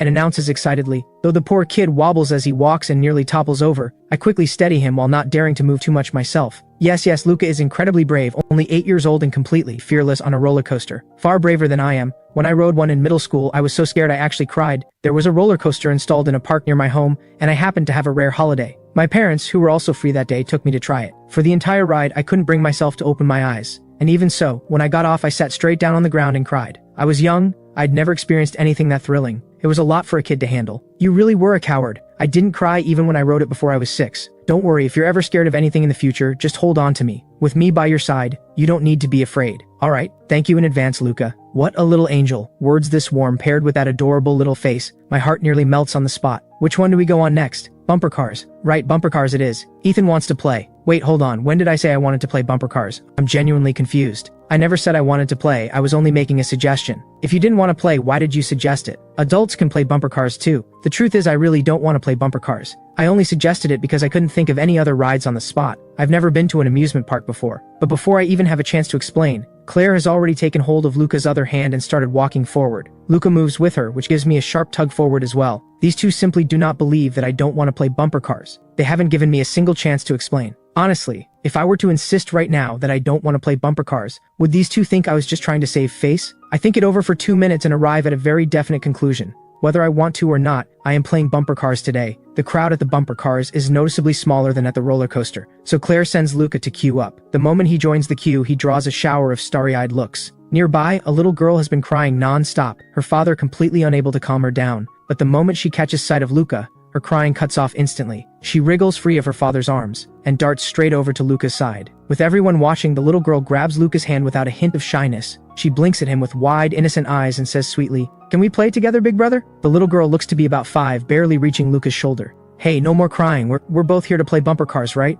Of course we can play together. There are plenty of cars in there." "Yeah, we'll play together. Daddy, Mommy, I want to play with big brother. I like him." "Alright then, Daddy, we'll go queue up for both of you." I watch the little girl holding Luca's hand, chattering away non-stop. Luca wears a patient, reassuring smile, occasionally responding with a sound or a nod. The two little ones chat away happily. Knowing how to keep a girl happy at that age, what is he going to be like when he grows up? That little girl is very cute. It's not that, it's that Chen is well-mannered. Haven't you noticed how utterly uninteresting her topics are? Things like, my doll has really big eyes and my parents just took me to see a film. Some of what she says doesn't even follow logically. Only our Luca has the patience to keep up with her. It's practically like he is making the girl happy. Honestly, no boy is actually interested in topics like these. You're right, he is keeping the girl happy. Within 2 minutes, another boy wanders over toward Luca and the little girl, trying to get into the conversation. The little girl wrinkles her nose with obvious distaste and turns away, paying him no attention at all, talking only to Luca. Luca gives the boy a polite nod, then goes right back to keeping the little girl entertained, with absolutely no intention of pulling the boy into the conversation. The little boy seems to sense that he is not welcome,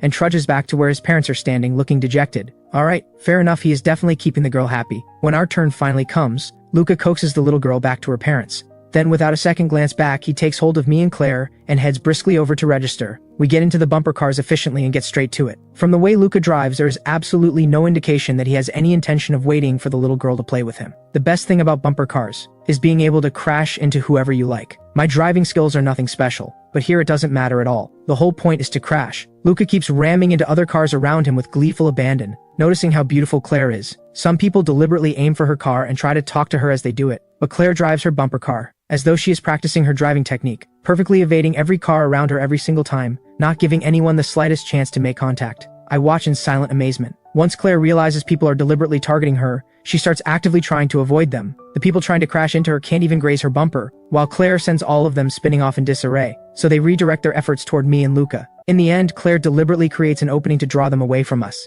At last, the bumper car session comes to an end. I drive my car over to the collection point the moment the attendant calls us, stepping out without a shred of reluctance. I never want to play bumper cars again for the rest of my life. Luca gets out fuming as well, and the moment he is off he grabs me and starts venting. Those people are absolutely shameless, we don't even know them, and they kept targeting us non-stop. And not just light taps either, they were really going for it. My head is still aching from the hits. I was actually trying to come rescue you at one point, but I got knocked sideways by them before I could. And then a whole bunch of smaller kids started charging at me from behind. The more I got hit, the more I got pushed off course. I'm absolutely furious. It's not that bad. It's mainly because you're so cute. Just like that little girl earlier, she liked you and wanted to play with you. The kids in the cars probably liked you too. That's why they kept crashing into you. They just wanted to play. And the ones who crashed into you, was that because you're good looking too? Well, you are pretty handsome, I'll give you that. But your driving really is terrible. My auntie managed to dodge an entire mob of people, and she actually came to your rescue at the end, getting you out of that situation where everyone was piling on you. At the thought of what Claire had just done, Luca grabs her hand without another word,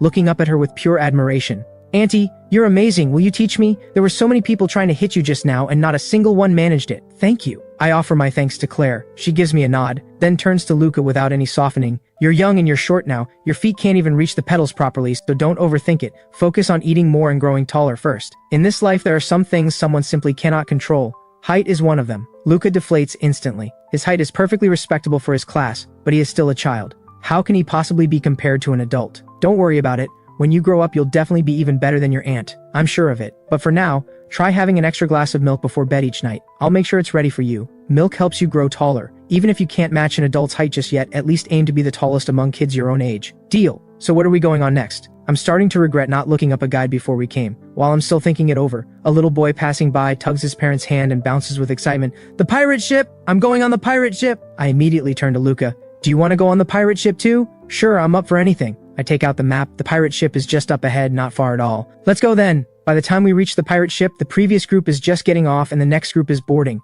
We've timed it perfectly, though given our position, in the queue, we end up with seats right at the edge, which means the swinging will almost certainly be more intense for us. Luca is beside himself with excitement as always, and Claire is composed as always. My heart is starting to feel uneasy. I have never been on one of these things. In television dramas, whenever the main character gets one, they always come off completely sick and green in the face. I may only be a minor character in this world, but motion sickness doesn't discriminate. Ethan, why are you gripping my hand so tight? It kind of hurts. Oh, sorry, I'm just a little excited. I'm too embarrassed to admit I'm nervous, so I just say I'm excited. When I let go and look, Luca's hand has gone slightly red. My heart sinks immediately. Are you alright? Does it hurt much? I'm fine, it's nothing, but you really don't need to be that excited. Switch places with him, Claire suddenly says. Luca and I both look up, puzzled. Why? To balance the weight. Luca and I both look toward the pirate ship. The other passengers are all seated on the left side, with adults on the right and children in the middle. At a glance, the weight distribution does look noticeably uneven compared to the right side. Alright then. Luca stands up and we swap places. Now I am in the middle, with Luca on my right and Claire on my left.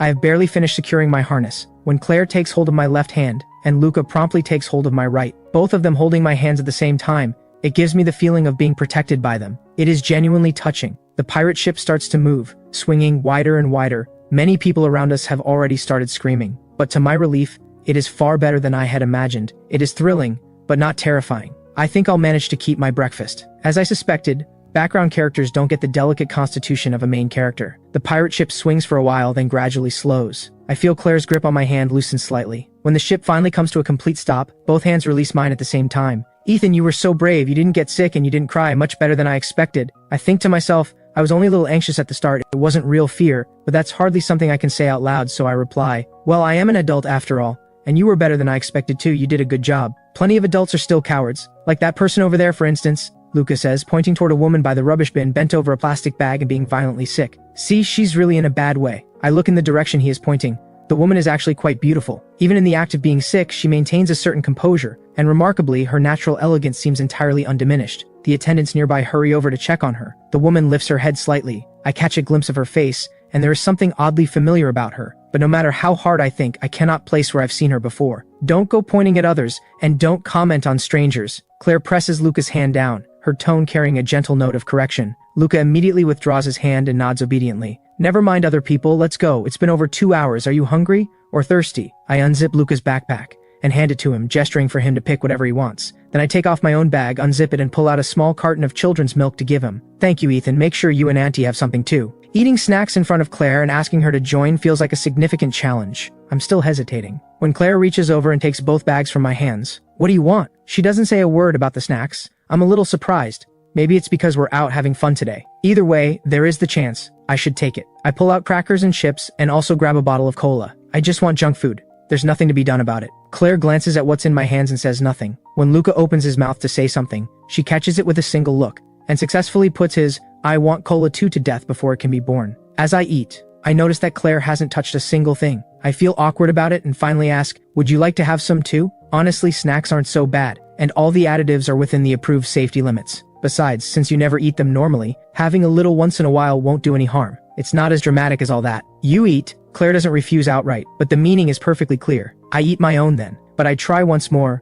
Would you at least like some water? I brought mineral water. Get a different one next time. Remember to buy the same brand of bottled water as before. Okay. I sigh inwardly, at a loss for words. The wealthy heiress is broke and still drinking designer water. I genuinely wonder what the difference could possibly be between one mineral water and another. Does water that costs several dozen yuan actually taste better than water that costs 2 or 3? It's all mineral water in the end. After resting for a short while, Luca decides he wants to watch a film. We make our way toward the cinema area. Luca chatters non-stop the whole way. Last time I came, we were supposed to see a film, but my parents were in a rush and we never made it. I've always wanted to see how the animation here compares to a regular cinema. Today I finally get the chance. My classmates say the films here are really good. I'm genuinely curious how much of a difference there could be, but honestly I suspect it's just a matter of mindset. This kid is going to be disappointed, I think. Shaking my head internally. The trouble with being too clever is that nothing surprises him anymore, because he has already anticipated everything. As expected, at first Luca is quite excited going in. He's in good spirits as we enter, but after a short while he is completely indifferent, tugging at me and Claire to leave. Once outside, he doesn't stop complaining. This film is barely any different from what you'd see anywhere else, and to think I was actually looking forward to it. It's all a lie. My classmate definitely tricked me into wasting my time. I can't stand it. I'll deal with him when I get back to school. You can't put it quite like that. Your classmate genuinely thought it was really good. Different people like different things. I'm really worried he'll confront that classmate, only for his classmate to say something like, watching it with my parents made it really special, which would just be rubbing salt straight into Luca's wound. I suppose. A limited perspective is a limited perspective. If this counts as good, that says something. Claire gives him a sharp knock on the head. Watch what you say. Talking about people behind their backs is very rude. I see. He rubs the back of his head. The contemptuous look disappears and he is back to being the sweet, innocent little boy he appears to be, except that his eyes have a slightly odd look to them. What are you thinking about? Oh, nothing. I was just thinking, someone who finds a film like that impressive probably hasn't been exposed to very much in life. I stare at him, completely dumbfounded. In less than 3 seconds, with nothing more than a knock on the head from Claire, this child has spontaneously figured out how to deliver a veiled dig in a way that sounds perfectly polite. Is this actually okay? I turn stiffly to look at Claire,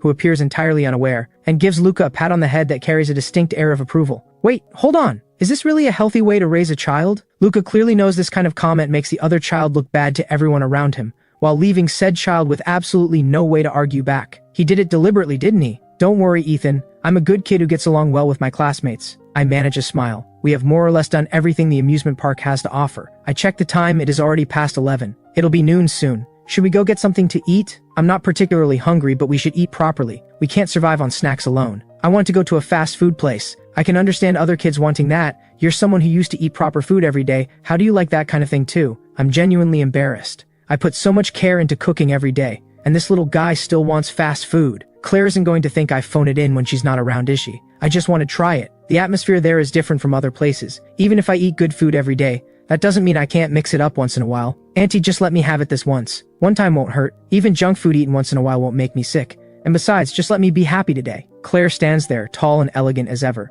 I think Luca has a certain kind of nerve, because if it were me, I could never bring myself to tug at someone like Claire's arm and beg. In the end, Claire agrees. She takes Luca to the fast food place and asks whether I want the same or would prefer something else. Either works for me. I haven't had fast food in ages. It genuinely doesn't matter to me, and now that I think about it, it has been a long time since I ate fast food. I'm actually a little in the mood for it. Might as well indulge today, together with Luca. Speaking of which, I had almost forgotten. I had made a deal with Luca earlier. Luca, weren't you going to go check the prices inside? Oh, right. He remembers. We really had agreed to that before we left. He immediately lets go of our hands and runs over to one of the nearby shops. I follow quickly, too many people around to let him go alone. When Luca comes back out of the shop, his face is written over with shock and disbelief. The price of a single drink is literally double? That is outrageous. That defies all logic. It's not illogical, it's just how it works. Tourist attractions are even worse. A roasted corn cob that costs 4 yuan anywhere else can go for 10 yuan at a tourist spot. Why? Because it's a one-time transaction. Tourists come, they spend, they leave. They're not coming back for a second visit. And most of the people who end up buying food there are those who didn't bring anything with them. When you're hungry enough, you stop caring about the price. Moreover, you can afford it, so you just buy it. And there's the cost factor. Oh yes, and the cost factor your aunt mentioned. The corn itself isn't expensive, and even roasting it doesn't add much. But to bring the corn inside, vendors have to pay extra fees to the management of the attraction. Those fees get passed on to the visitors, which is why the price ends up so high. So the one making the most money must be the owner of the attraction. After all, they just have to build the place, hire some people to manage it, and the money comes in. And with the ticket prices, on top of that, it adds up to quite a lot. This is what comes of growing up surrounded by business. The speed of that thinking is hard not to admire. When I think back to being Luca's age, I was probably just playing around without a care in the world. But then you have to think about how to get the government to grant you the land in the first place, and how to raise enough money to actually build the attraction. And then there's finding the right people to manage it, and maintaining it afterward. All of that needs to be thought through carefully. That is a bit complicated, but that's fine, I'm still young. By the time I grow up, I'll definitely have figured it all out. I'll find a way then. If only it were that simple. I shake my head inwardly. Claire had only said it offhandedly, to help Luca understand that things aren't as straightforward as they seem. When it actually comes to doing it, the difficulties would be unimaginable. Even someone as capable as Claire has failed. Does that mean she didn't understand the principles?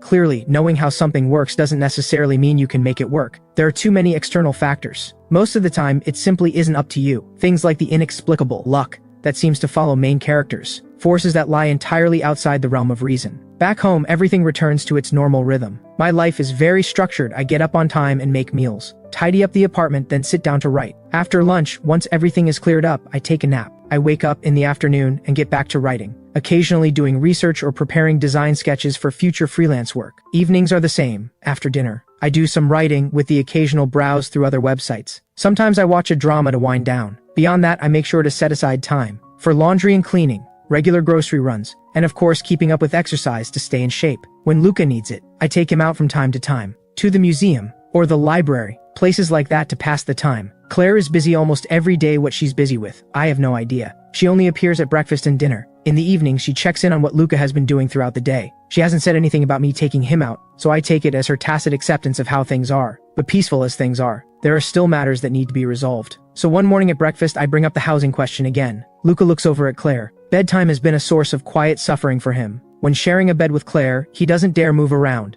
He really does want a room of his own where he can toss and turn to his heart's content at night. I've already found a house. We can move in next week. As for buying a house, there's a development that looks promising going on sale the week after. We can go and take a look then. Claire gives her answer. I finally feel a wave of relief. She hasn't forgotten about my situation after all. The following week, Claire does indeed tell me to start getting things together. It is time to move. Auntie, so I'll have my own room now? I want a bookshelf. The bed doesn't have to be big, just enough to sleep on. While waiting for the moving van, Luca's mouth doesn't stop for a second. Yes, I knew you were the best, Auntie. Ethan, we're moving to a bigger place. Are you happy? After that, since we are moving, the three of us, Luca, Claire and I, start sorting through what needs to be packed. Of course I'm happy. Why wouldn't I be? But if I'm honest, I don't feel much either way. It's not my place regardless. So where I live doesn't make much difference to me. Growing up, I lived in a 2-bedroom apartment. As an only child, quietly and consistently spoiled by my parents without making a show of it. So I've never had any particular longing for a bigger place. If a person has never been without love, has never known real financial hardship, and isn't the type to be fiercely driven, they tend not to have any burning desire for material things. That's exactly what I am. Someone who on the surface seems ordinary, but who has in reality always lived a genuinely happy life. If I'm being completely honest, I actually find small apartments cozy and easy to manage. But coziness is one thing, and the practical reality is another. After all, I can't have Luca sharing a room with Claire indefinitely. I'm happy too. I'm going to earn money and buy so many books. There's not even a proper study here. I've been dying for ages. It turns out this is Luca's deepest grievance. The apartment is too small to fit anything. And since it's a rental, Claire hasn't been able to give him his own study like he had in the villa. In his free time, he has had nothing to do but watch childish cartoons, and he has nearly bored himself to death. But I've been seeing you watch cartoons all along. So you actually love reading? I only watch them because I had absolutely nothing else to do. I don't actually enjoy cartoons that childish, but the other students in my class do. And Auntie told me that a person can be clever, but when your position doesn't yet allow for it, you must never distance yourself too far from the people around you. Otherwise, when something happens, people will shut you out. Wow, Claire is really something else. Luca is still so young and she is already teaching him things this profound. What else did I say? Auntie, you also said to treat everything as though it is simply the natural way of things. Just now, I shouldn't have implied that another classmate was stupid just because I think I'm smarter. Even if that's what I think, I should convince myself that my classmates are all perfectly fine. If there were tea in my mouth right now, I would spit it straight out. A primary school kid is being taught things like this? I feel like I was an absolute fool when I was young.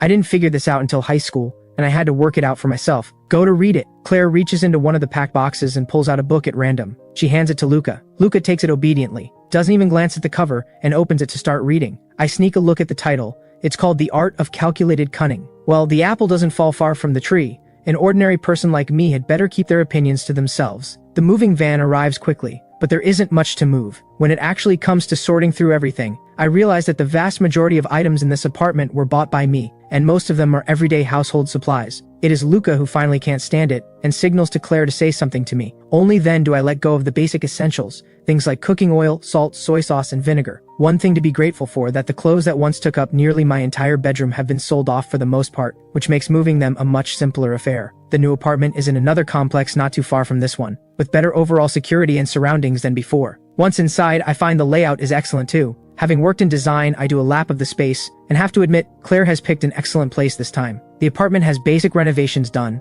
and the style is my absolute favorite, minimalist. Black, white, gray, timeless and easy on the eyes no matter where you look. Even the furniture has been selected as a matching set. Best of all, the balcony has a swing, which fulfills a wish I didn't even know I had, to sit on a swing and read whenever I like. Wow, this place is so much better than before. I love it. I like it too. On the other side of the apartment, Claire moves with those long strides of hers, directing the movers to put everything in its proper place as she goes. She glances over at the two of us, who are both clearly satisfied, and for just a brief moment her eyes soften. Then just as quickly she turns back to directing the workers. About an hour later, the movers finish placing everything and head out. I dig out the cleaning cloths I had prepared in advance, and wave one at Luca. Luca, time to put in some effort for our new home. I'll wipe the tables and sweep, everything else is yours. No problem. I'll do the windows and mopping. What about me? Claire's sudden voice makes both of us freeze mid-coordination. Huh? Auntie, you want to help? That's really not necessary. The two of us are enough. We can manage. The idea of his aunt doing housework, it has never crossed his mind and he has never seen it happen. The very thought of it feels deeply wrong to him. Yes, we can handle it. You can go take care of your own things. In all this time, I have never once seen Claire do any of this. I have to admit, seeing her doing rough manual work would give me a genuine sense of guilt. I'll do the windows. You two take care of the rest. She surveys the tall balcony windows that stretch almost to the ceiling, and assigns herself the task without further discussion. Before I can say anything, she takes the other cloth from my hand. I feel her fingers brush against mine accidentally,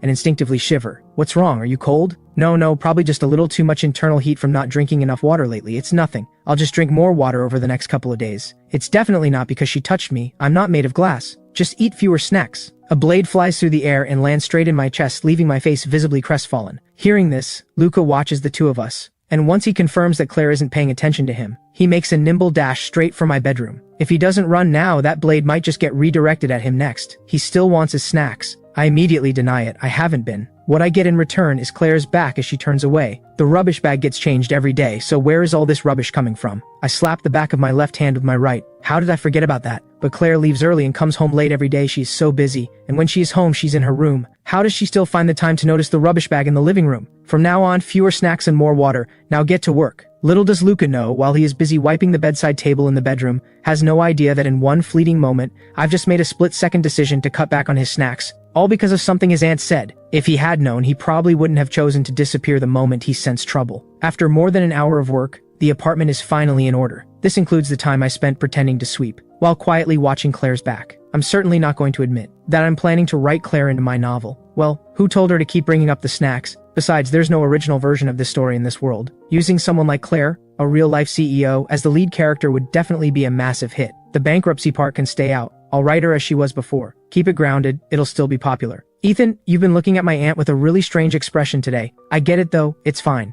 My aunt definitely won't mind. You're husband and wife after all, nothing to be embarrassed about. It's only right that you like my aunt. It would be a problem if you didn't. Isn't that what being married is supposed to mean? Liking each other? Could this kid be any more adorable? It's a close call. I nearly burst out laughing. Claire, on her way to the bathroom with the cleaning cloth, happens to catch our conversation and pauses with a thoughtful expression. Then she lets her footsteps be heard again and walks on in. Inside, Luca and I snap our mouths shut instantly, as though nothing was said at all. Once the cleaning is done, I find I'm not as tired as I expected. I decide to cook at home anyway. There's a large supermarket nearby, bigger than the one near the old place. Shopping will definitely be easier from now on. For now, I need to go in for a browse and pick up some vegetables and fruit. This time Luca comes along without any fuss, but then Claire says she wants to come too. I try to stop her. You really don't need to come. I can carry it all back myself. It's my first time going, so I won't be buying much. Just enough for today. I'll be back quickly. You've been working all afternoon. Go rest. If I don't come, how are you going to bring back snacks? Is this joke ever going to end? But I do want to buy snacks. There's nothing I can say to the wealthy heiress, so I let her come. In the end, I buy quite a lot of things, simmering quietly. Between the two of us, we carry back 3 large bags. Watching Claire carry shopping bags is a little painful, but who told her to keep commenting on my habits? All 3 of us sleep comfortably that first night. Claire says nothing about it, but truth be told, with Luca sleeping next to me, I'm a little uncomfortable too. Having always had my own room growing up, I'm not used to sharing a space with someone else. Even though Luca is well behaved and doesn't move around much, having an extra person in my space still puts me off. I've been busy all day, and I feel like I'm not tired, but I actually am. I finish washing up, lie down on the bed, close my eyes, and fall asleep immediately. A full, unbroken sleep right through to the following morning. Luca doesn't even need to be mentioned. With a bed all to himself, he can toss and turn however he pleases. Pure bliss. Over the following 2 days, all 3 of us feel the difference the new place has made. Then one day, Claire asked me to come with her to see that complex she told me about. It's finally on the market. I've been looking forward to this for so long. I'm finally going to have a place of my own in this world. Not that Claire hasn't been good to me, and Luca is genuinely adorable. And even without a clear-cut relationship between us, I do think of them as friends. But I simply don't feel like I belong to this world. Claire is a side character. Ethan was her husband, Luca is her nephew. Everything I have now has nothing to do with who I actually am. I'm nothing more than an outsider who wandered in, but a home changes that. With a home, I'll have a place in this world that is genuinely mine. Even if things with Claire eventually come to nothing, I'll have somewhere to go. I can keep writing, keep working as a freelancer. This would be my foundation, the ground I stand on. Of course, even without it, my writing income is enough to rent a place. It just wouldn't give me the same sense of security. The place Claire takes me to is a little further from our rented apartment. Property prices in this city are rising. There is no shortage of buyers. When we arrive, there is already a considerable crowd outside. But Claire doesn't take me through the crowd. She leads me straight through the staff entrance. She may be a fallen powerhouse, but when she appears, even without calling in any favors, people tend to show a degree of deference. The people here don't just show courtesy, they treat her like a VIP guest of the highest order. Following Claire, I experienced genuine VIP treatment for the first time. In the middle of a sales event this packed, we are taken directly to a private lounge. The decor is impeccably luxurious. The tea the staff serve is the kind I can tell is extraordinarily expensive just from the scent. Even someone like me, who knows nothing about tea, can tell that this is not cheap. We're just here to look at a property. Is all this really necessary? Do you know the owner here? This development is something Tina put together back then to silence her family.